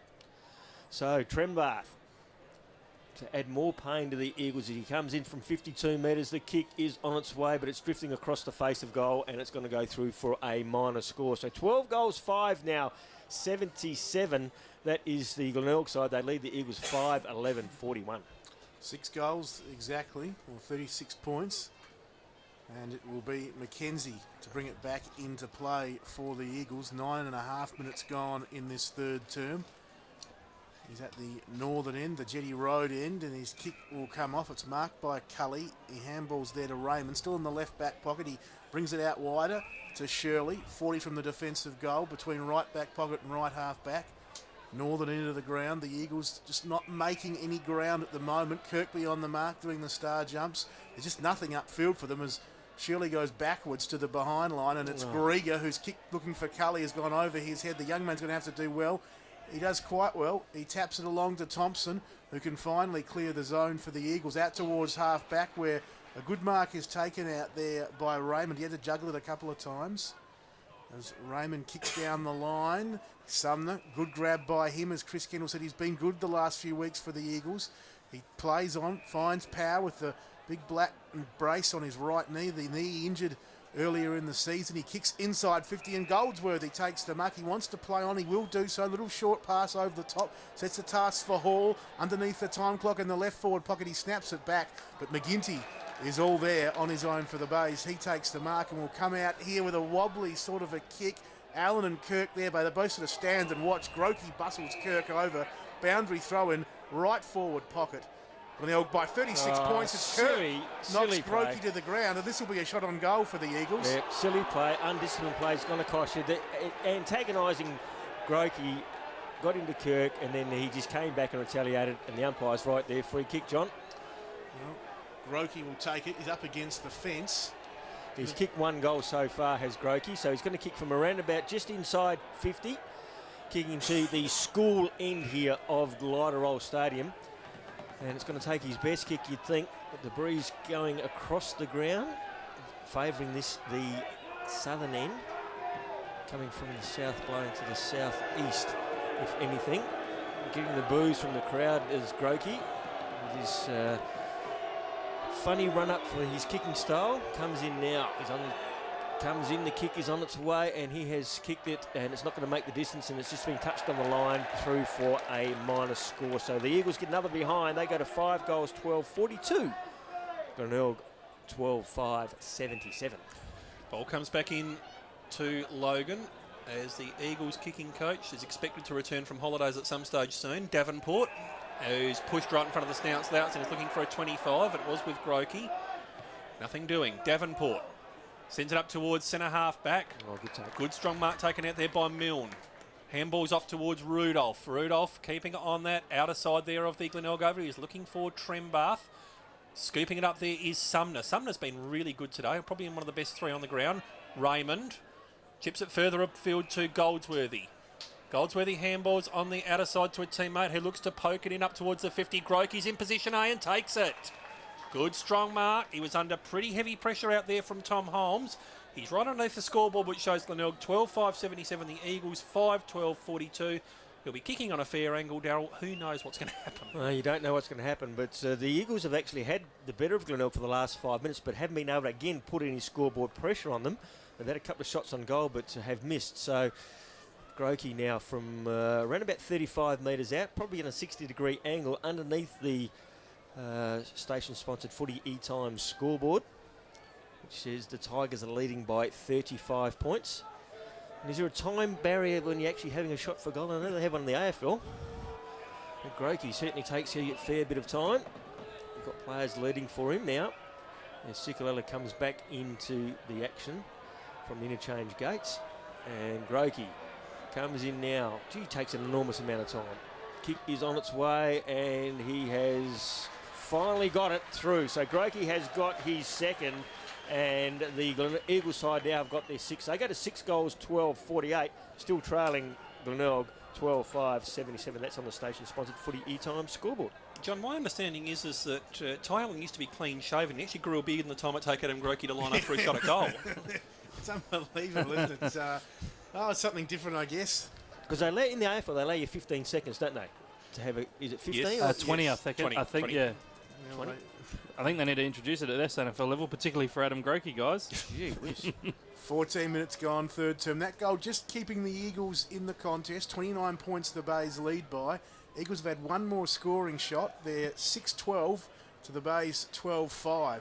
It's been all about kicking today. As in the middle, Bradley got it for the loose footballers. Killian had it and was tackled. He now applies the tackle on McFarlane, and there'll be a ball up attacking side of centre for the Eagles side. A few players out there sporting the beards. I noticed Logan out there has a beard. McGinty as well. There's big McGinty in the ruck, but from the side, Sigalella wins it down towards the forward 50 arc for the Eagles, but it's taken nicely by Lynch, who handballs to Logan. Coming off half-back, he kicks towards this members wing, bouncing football. Kirkby couldn't trap it. He'll get another opportunity. In the back, Kane surely. rides him into the ground, pushing the back the call. And big Rory Kirkby plays on, left Kane sort of standing there, arms in the air. He kicks inside Great 50 and great grab by Trembarth. He's been impressive today. He has been, hasn't he? He seems to improve with every game. He's got this one, 45 out, 45-degree angle. Just an interesting point at Glenelg, guys. The 50-metre arc is actually only 45 metres because it is a small venue. I managed to find out when the SA team played WA here, the WA officials had a measuring instrument, and it is only 45 metres despite it being painted on to look like the 50. Okay. So more often than not, when the players are looking like they're kicking outside from 50, they're probably only kicking from about 50. Okay, he's kicked right on the 45-metre arc then. It's kicked it across the line, and it's not going to be spoiled out, and the Eagles will run it out through Lewis. Who received it from Sumner, so Lewis keeping it again on that outer side. Mark almost taken at the front there. Lynch is able to arrive the crumbs. He's well tackled out there by Lane. Holding the ball. Yep, had to be holding the ball. Tried to get through it a number of times. I'm still working my way through on Phil Aspinall's maths on the 50-metre arc at the moment. I lost it somewhere at the 45-metre mark. I think it's actually a 45.7-metre mark. Lane, outer side. His team trailing by 29 points. Keeps it down the line. Dropping in and filling the hole is Button. So Lockie Button at halfback for the Tigers. Pokes it inboard straight to Matthew Goldsworthy. So Goldsworthy, he's thinking of handing off. And he does. It's going to be to Ellis Yeoman, who dances around, has a flying shot from 50. You know what's happened, don't you, folks? 6 goals, 13-49. Minor score, 12-5-77. Margin back to 28 points as the ball comes straight back inboard and it's taken by Logan.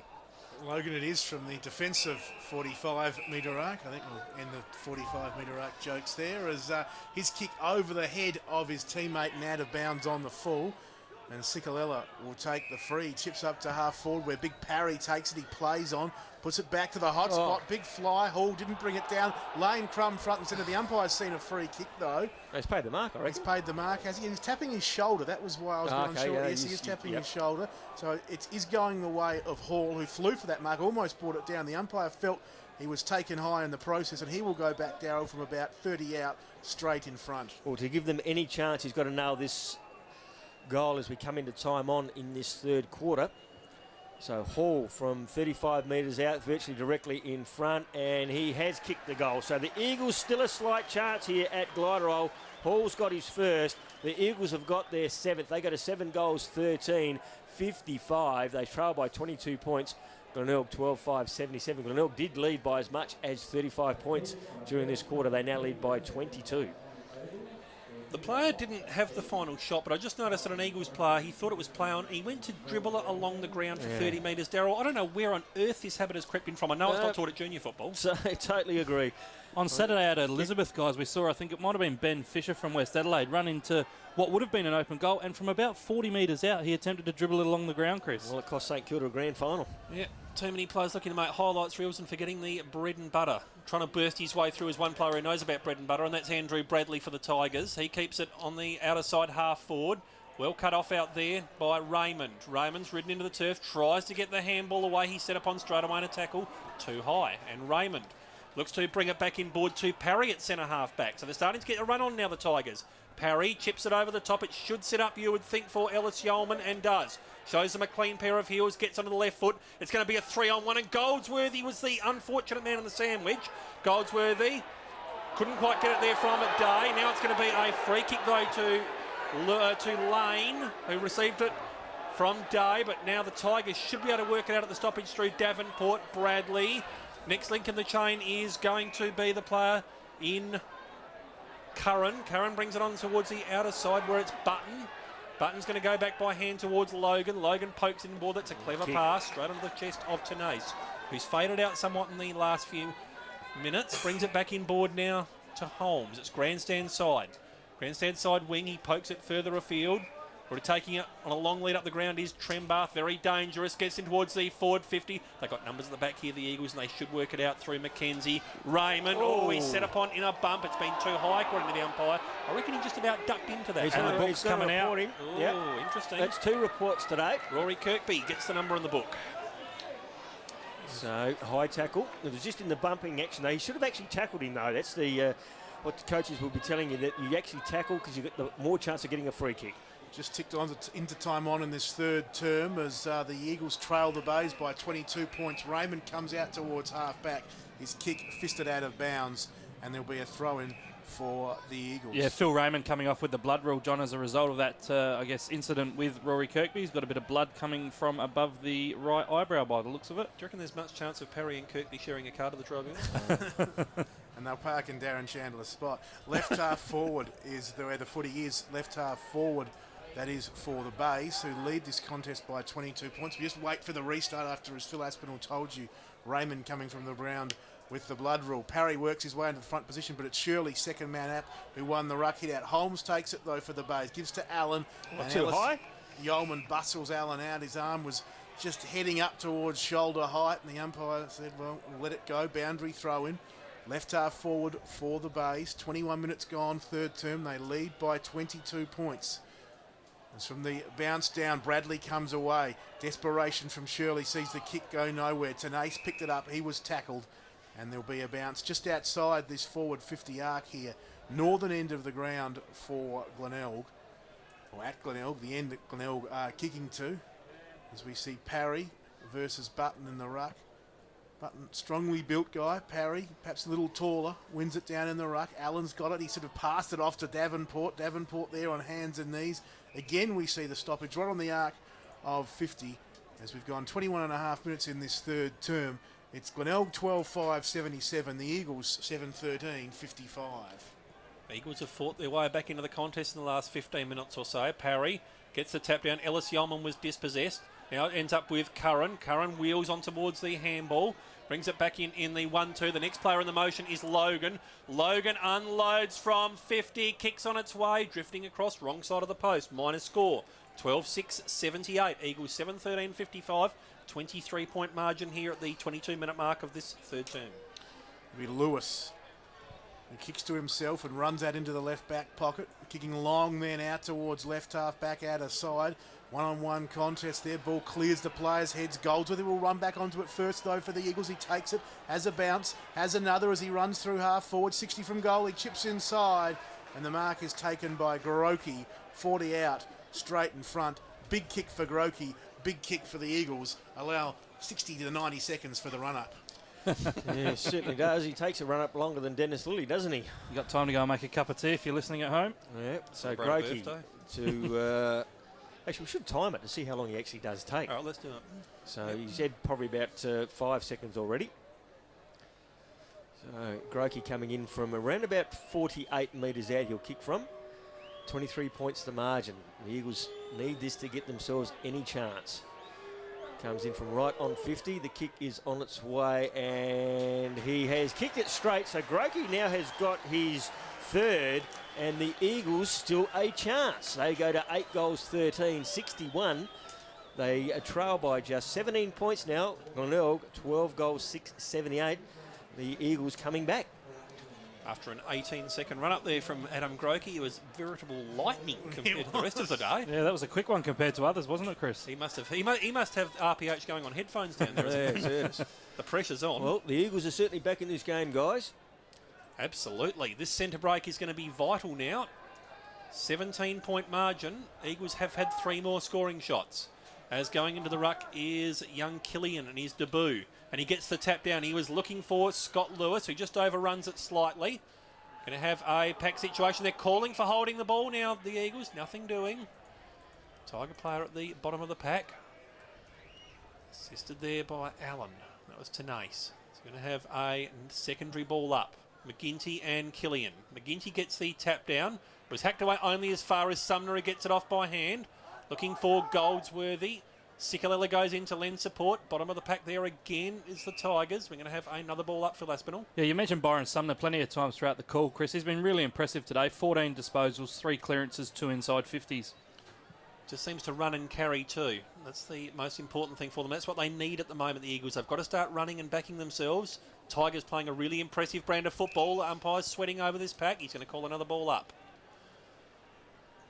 As we tick over towards the 24-minute mark of this term, next goal vital in the context of the contest. Lewis gets the tap down. It's into the path of the aforementioned Sumner, who twists and turns around Lynch. Gets it off by hand towards Ellis Yeoman. Ellis Yeoman pops it up towards the top of the 50, looking for a mark from Staple.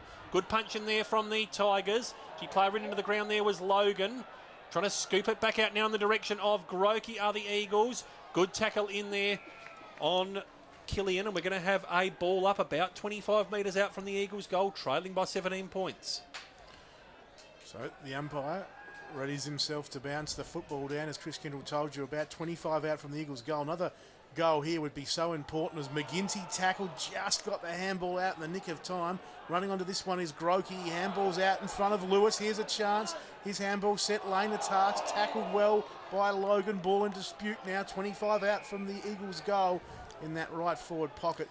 And there'll be another ball up. You get the feeling that the Glenelg side are just playing to and waiting for the siren to go. They're just hanging on at the moment. 26 minutes gone, third term. A blood rule has been spotted by the umpire. It's Big Kirk. Looks to be a bloody nose as he gets the towel from the trainer. He'll leave the field now. Just quick score check. Glenelg 12-6-78. The Eagles 8-13-61. 26 gone, third term. Yeah, quick score check in the AFL. It's half-time. Collingwood 8-9-57, leading Melbourne 3-4-22. It's Kirkby in no rush to leave the ground. It's going to be Button who'll come on to replace him.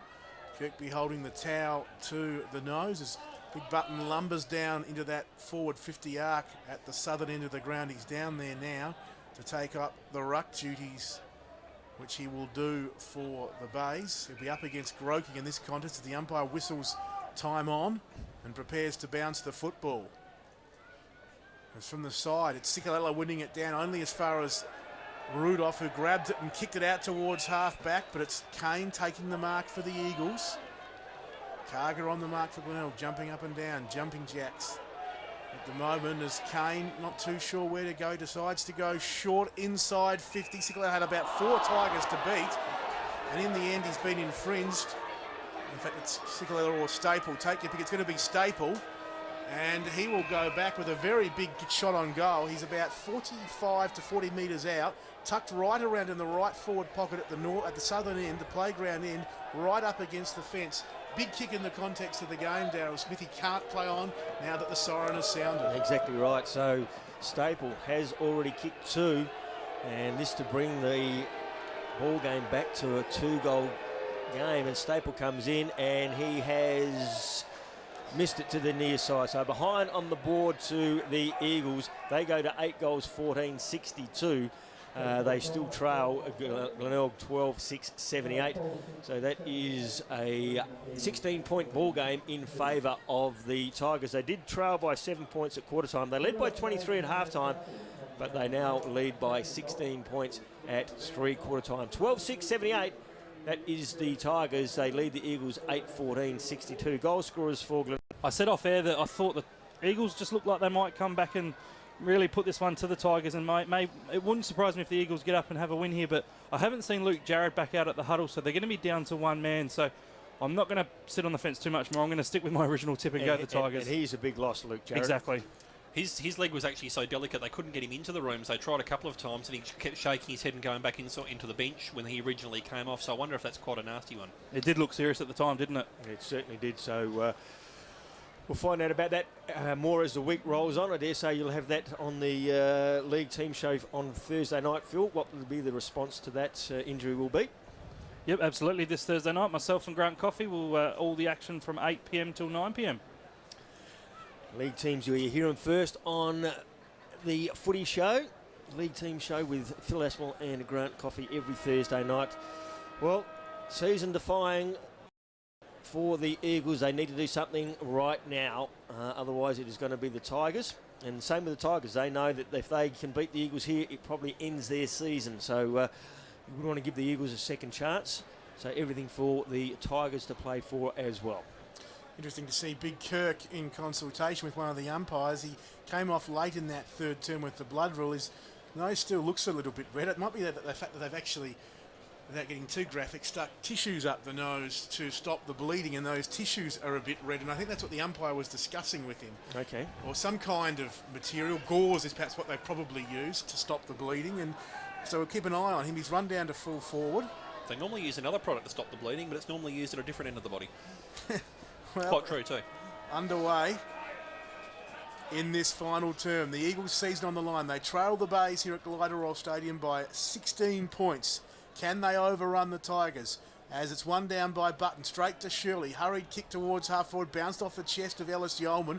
Was picked up there by Lewis, who gave to Goldsworthy. Now they do the centre clearance. Second time works at Chalmers. Grote marks 55 from goal. The big man stops. He wanted to play on. It is beyond his distance here, you would think just. He chips up inside 50. Staple there, knocked down to Powell in front position. What can the Eagles skipper do? Gets a handball out under pressure to Sumner. Sumner jukes and jives, handballs over the top. Shirley just inside the forward 50 arc. Has to get the handball out now. He does to Powell. Great handball from Powell. Opens the door for Lewis. He runs to 45 and kicks on the goal, but it's away to the right. One behind, 15 points to margin. The Eagles 8-15-53. Glenelg 12-6-78. 90 seconds gone, final term. Gee, they just had so many options in the Eagles too. Lynch receives it from the kick-in. He brings it back in board to Logan at true centre half back for the Tigers. Yeah, the Eagles just seem to have a nest of players around there waiting for it. All they needed was the good finish. Logan thinking about going backwards, but elects to keep it on the outer side going forwards. Long lead up from Button under heavy pressure from Parry. Good mark. So Lockie Button, outer side wing. Keeps it on that side of the ground. Good punch in there from Thompson. Thompson's been really quiet by his standards today, but he does try and get the handball away. Almost coughed it up, but does get it back to Mackenzie just in time. Comes back in board, and they keep it on the outer side again through Roman, who's passed it straight back to the Tigers at half forward, who look to bring it back in board to Curran in the centre of the Glenelg Oval. Curran's got a player streaming on the grandstand wing for him, and that's Rudolph. Rudolph is in acres of space. Puts it up long towards centre half forward. 3-on-1. The Eagles have got the numbers. But gee, good work in there from Mules. Underground handball. Passes it off towards Snook. And Snook fishes it through for a goal. That is his third 21-point margin. 13-6-84. The Eagles are 8-15-63. It was a 3-on-1. The numbers weren't with Mules, but he still got it, Darryl. You'd be very upset if you're Mickey Godden in the Eagles coaching box. Rudolph has run off a staple and he's 70 metres on the clear on the centre wing to get that ball. Kicks it in long to Mules. Mules couldn't take it but brought it to ground. Snook was on the inside.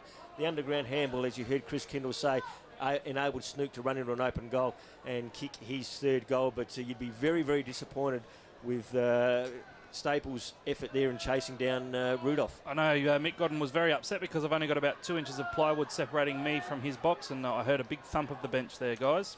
Ball at half forward for the Bays. Eagles player, did he throw that one out in Shirley? No, he was the one who was pushed in the back according to the umpire, so he will take the free kick. Defensive 50, centre half back.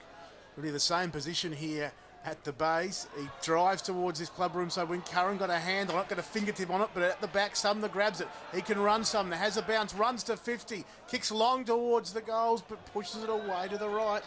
Second behind this term to the Eagles, 16th for the game. They go to 8 goals, 16.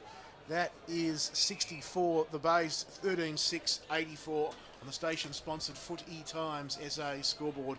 4 minutes gone, final term. Tom Lynch received it from the kick in and gets it to centre half back where it's now taken by Rudolph. Rudolph just pops it over the top. Mark or free kick, take your pick, taken out here by the Tigers, and that's Mule on the outer side wing. Brings it back in board to Davenport. Held the mark just under heavy pressure from Powell. Jason Davenport with that very interesting hairstyle. Chips it over the top. He was looking for a lead up. Didn't quite get it. Has to try and mop it up now in this secondary effort. Puts it in board where it's taken now by Snook. He'll be lining up for goal number 4. I think this is about 5 metres outside his range, Darryl. But he's trying to get the margin out to 26 points. Well, he's going back. He's taking a long run up. Probably takes as long a time. 5 minutes gone in this last quarter.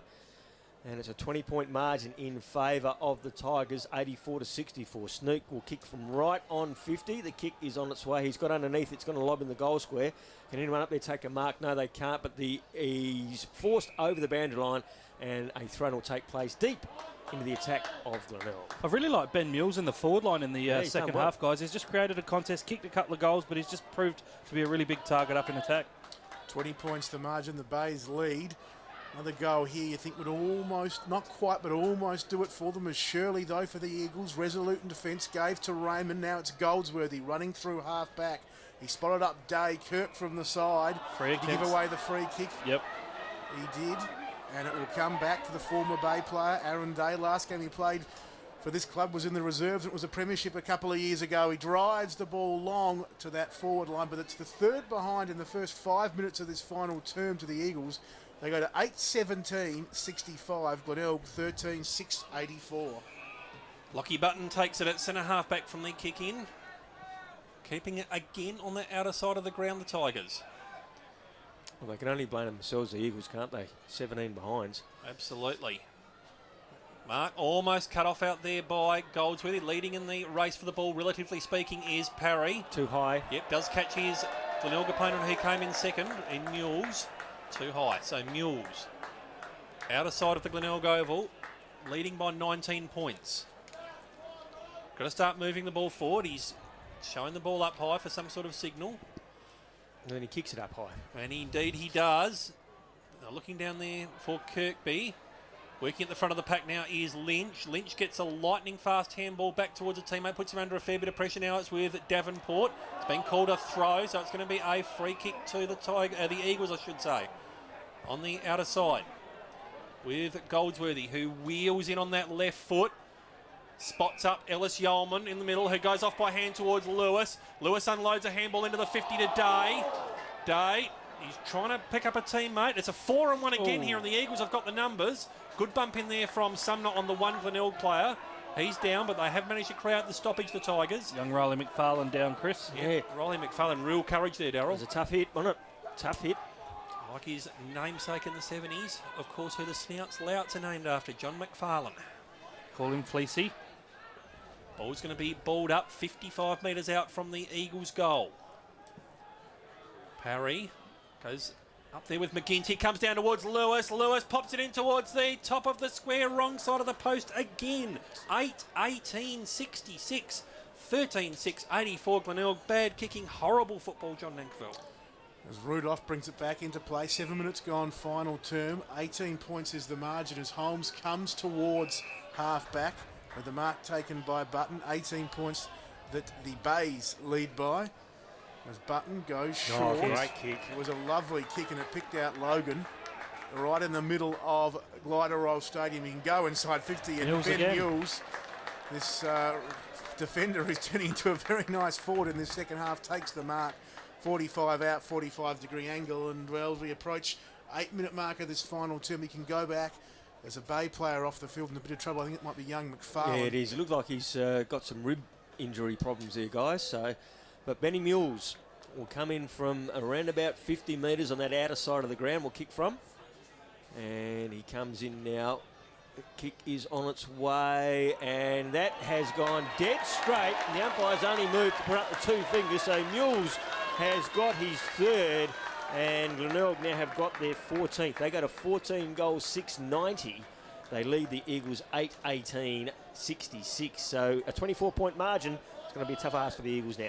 You don't like to harp on it, but again, you see it. The Eagles go forward 4 times, 4 behinds. The Bays go forward once, a goal. It happens so often. Margin. Yep, happens so often.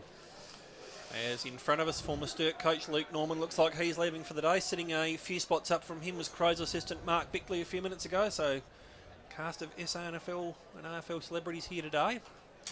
Poor old Riley McFarlane. I reckon he's already somewhere in the middle of next Thursday at the moment. Yeah, he's in a bit of trouble. So, umpire just letting Glenelg reset there after a couple of injuries. So, 24-point margin to the Tigers. As we're back in the centre, 9 minutes gone. Trying to burst through is Logan, best player on the ground for mine. Kicking it away at the stoppage there was McGinty. Comes out and towards the half-forward line. It's going to set up again for Logan. Lovely bump there to get Goldsworthy out of the way. Just tried to clear a path for his teammate to burst through in the form of Holmes. We're going to have a ball up centre wing outer side. So the Tigers, one more goal you think would get them home. Time, the mortal enemy now of the Eagles. Working out at the back of the pack is Davenport. Kicks it out on the outer side looking for Logan. Logan looks to bring it inboard. Strong mark taken up at half forward there for the Tigers.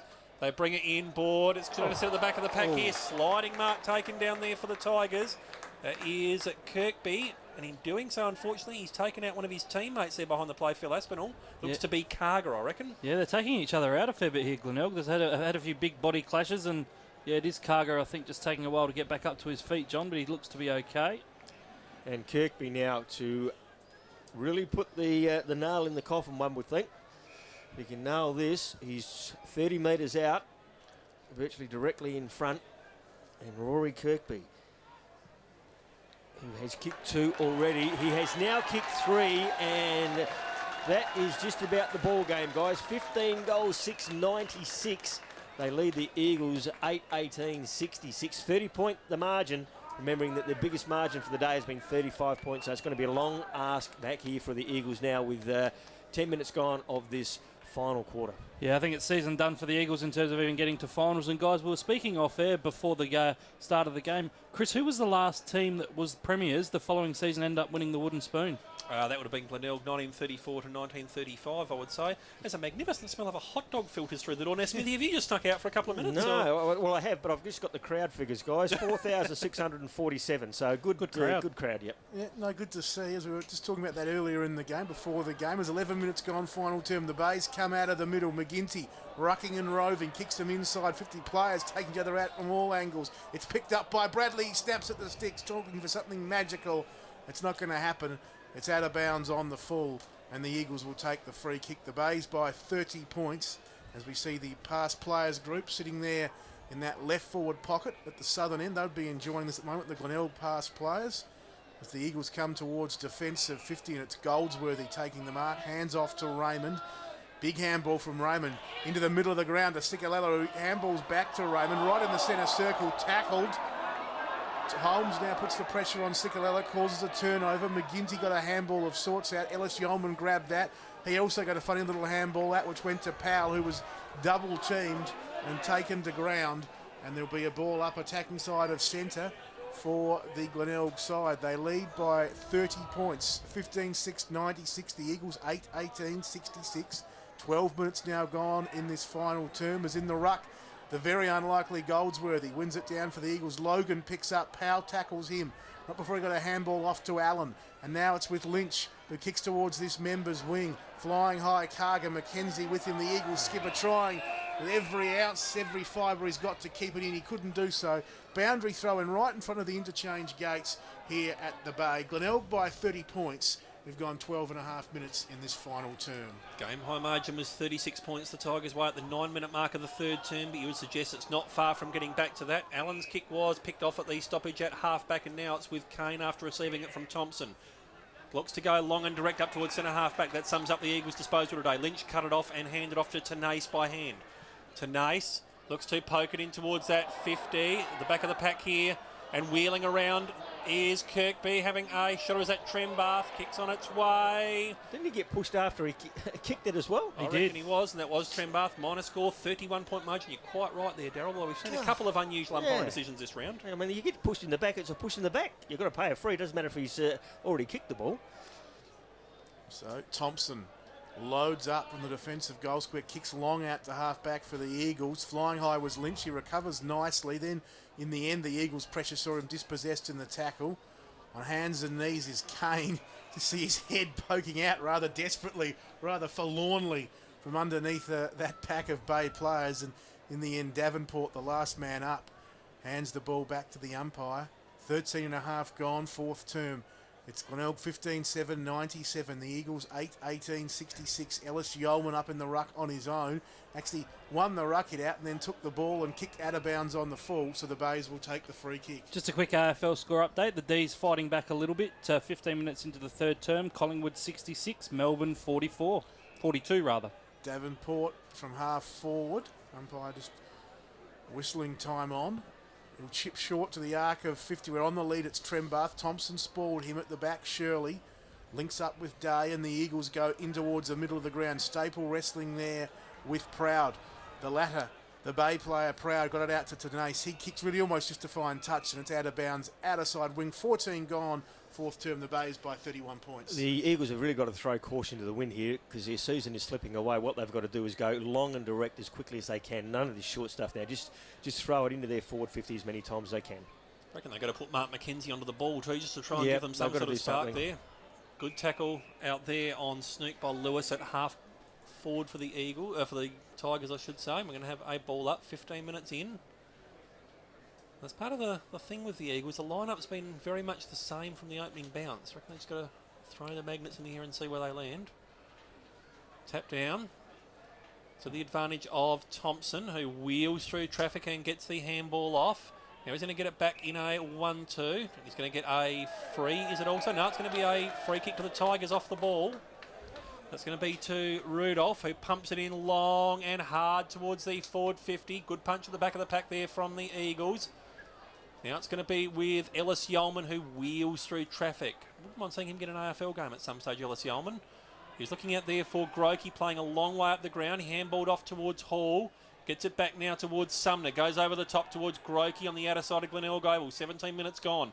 Pokes it further down the line. He was getting a long lead up the ground there, and it's going to be a ball in 70 metres out. Why would he go to that side of the ground where it's very close to the boundary when he's got the tall target in Parry in the goal square? Just kick it long into Parry. Yeah, I was just about to say the Eagles have put Craig Parry. He's one out in the goal square with Aidan Riley on him, Riley Milne on him rather.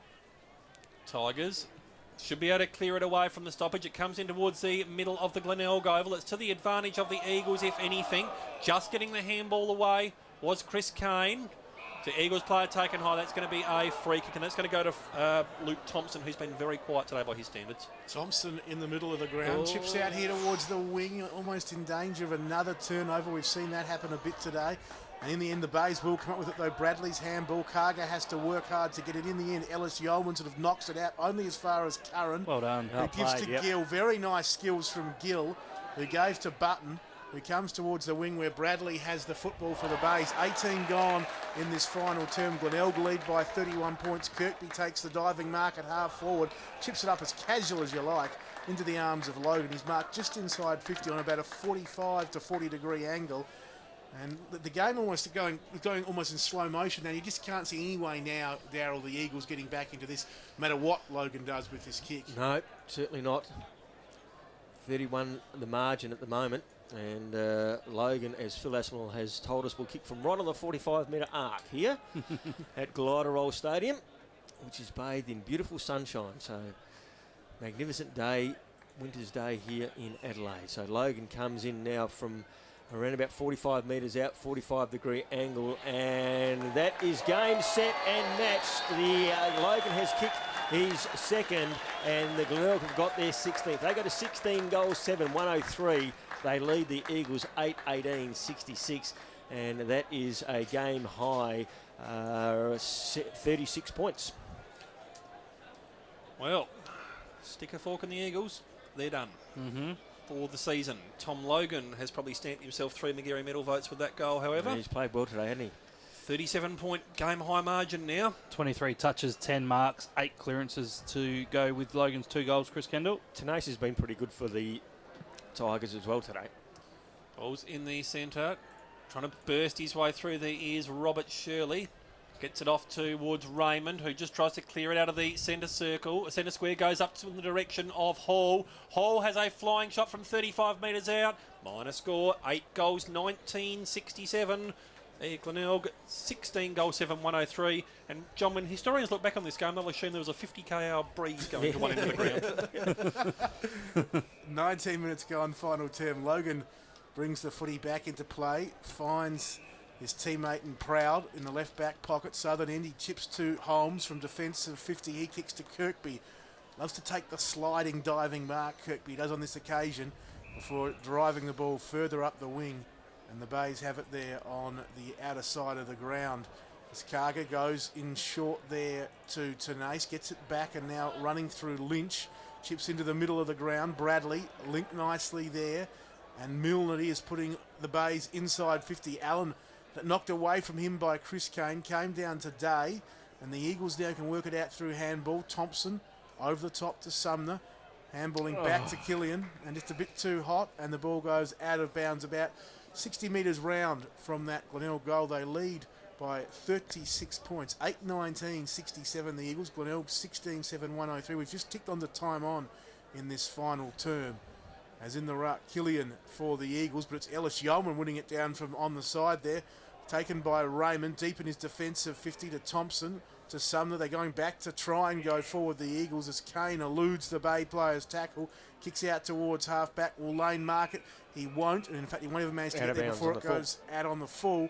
And the Bays will take the relieving free kick on the outer side of the Glenelg Oval, and it will be with Tenace. So Tenace, just on the offensive side of the wing, pots it towards the feet of Davenport. He goes back to Tenace and says, have another try. Comes back in towards Tom Lynch, who's also been pretty good. He's had plenty of the ball in the last couple of weeks. Can't break into the Crows line up though. Tom Lynch. 26 disposals, 8 marks, Chris. What's Tenace's too, Phil? Kane Tenace has had, if I can find his number on, it's not listed on champion data.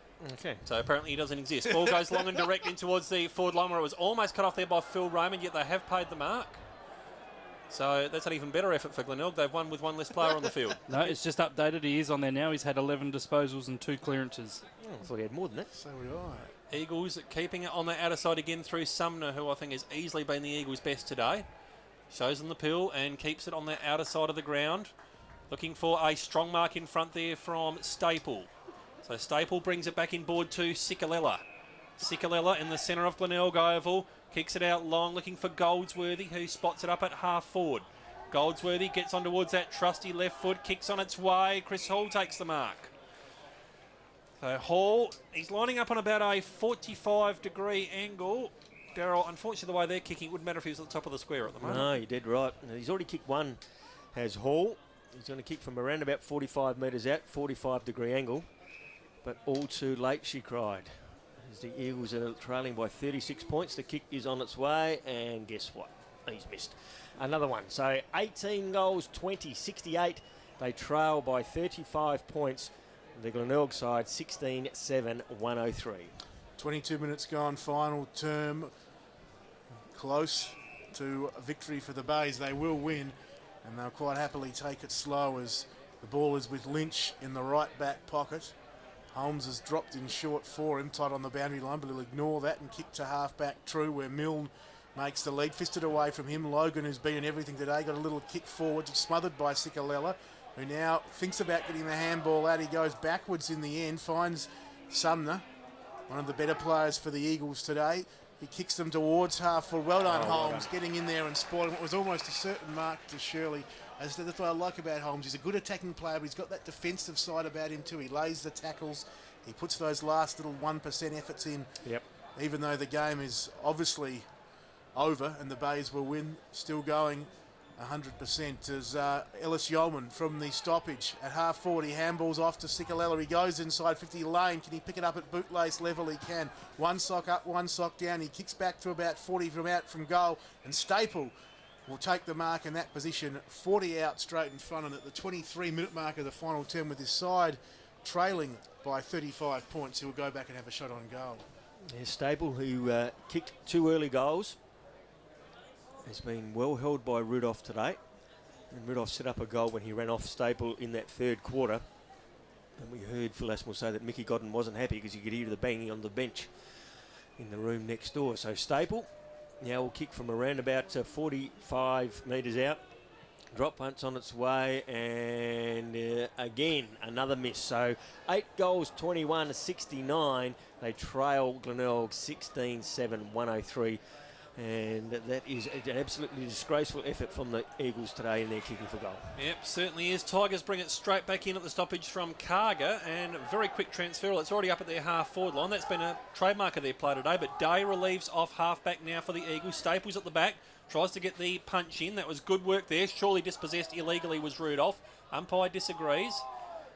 Just getting the ball back in the direction again of Curran. So Curran goes it further afield by hand, where Davenport takes a couple of bounces on the outer side wing. Kicks on its way, long and direct for Kirkby, and he's going to wheel around and walk into an open goal. Margin is out to 40 points. 17 goals, 7, 109 as Rory Kirkby kicks his fourth. The Eagles 8 goals, 21-69. Again, set up by Sammy Rudolph down there at halfback. He's been a fantastic player for the Glenelg side today. Gets the ball out, shares the ball around, and Kirkby on the end of that transition and has kicked his fourth. So a massive 40-point margin now in favour of the Tigers. 5 minutes into time on. Can't be much more time left in this game. And it's going to be a sorry drive back to Oval Avenue for the Eagles supporters, as you see a lot of them leaving in droves as we speak. And I think the first thing the Eagles should be working on the track during the week, John, will be their goal kicking. I mean, they've had 29 scoring shots to 24 and yet still trail by 40 points. As we approach the 26-minute mark of this final term, Powell drives the Eagles inside 50. Working hard, though, there, keeping the ball in the area. It was Curran. I wouldn't be surprised now if the Eagles snap one out of their Khyber pass. There'll be a bounce down. That's a very DB statement there. I thought it was stuck his head in the commentary box. But, That's what'll happen. You wait and see. Yeah. G'day, boys. They'll kick the freakish goal. as we see another stoppage at the forward 50 arc for the Eagles side. It's been a good performance, all bad kicking aside from the Eagles. It has been a good performance by the Bays. They went through that early onslaught. The Eagles didn't help themselves, as we said, with the bad kicking, but in the end the Bays deserved this victory, as Powell will take, as that been pinged holding the ball there by Allen deep inside 50. And Allen, Ty Allen for the Bays, chips backwards to Proud at the top of the defensive goal square. 27 gone now in this final term. Can't be much time left as Proud comes out towards left half back and Holmes takes the mark. He goes backwards to Lynch. Left back pocket is where he's got the ball. And he drives now out towards half back on this grandstand side. And a wonderful mark taken by Rudolph. Really putting in the hard yards in the dying stages of this game. Rudolph chips up. Little short pass finds Holmes. Still at right half back. Northern end of the ground. Clubroom side. And Holmes kicks into the middle of the Bay Oval where Mules, who's kicked 3 goals, spending the second half up forward, takes the mark. He chips over the top. The Bays have some run. Bradley to Davenport. Davenport runs to 50. They're going to get a late goal to cap off the win. They are. Davenport bangs through the 18th for the Bays. Glenelg 18 goals, 7, 116. The Eagles 8-21, 69, 27 and a half gone final term. And for Davenport this afternoon, that was his first goal. It was too, and very disappointing to see Luke Powell not even chase there. Obviously the game is well and truly over, but you still got to show that your teammates that you're interested, and he just let Davenport run away from him, not chasing at all, and Davenport ran in and kicked his first goal. Well, the Eagles will be kicking themselves a week for bad kicking, but with the luck they're having, they'd probably still miss that too. Unbelievable. 29 scoring shots to 25, and you lose by this sort of margin. Take nothing away, though. That shows the pressure from the Tigers. McGinty gets out at the stoppage and clears it long into the forward line. Good, strong mark taken there by Kirkby. So Kirkby now can go back and kick his 5th and make it all of a sudden a 52-point margin.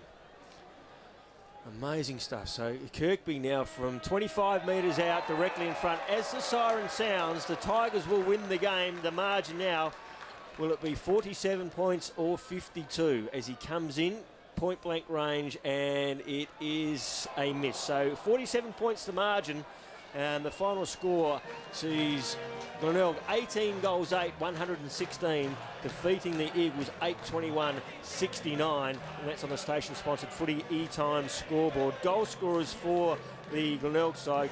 Kirkby's got 3, Snook and also Mules with 3. 2 there to Logan, and then 2 also to Trembath, and singles there to Alan McGinty, and also Karga and Davenport.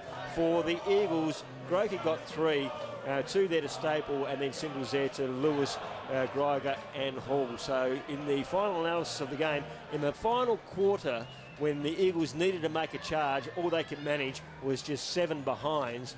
And in that quarter also, the Tigers managed to kick 6 goals 2. So bad football obviously is bad.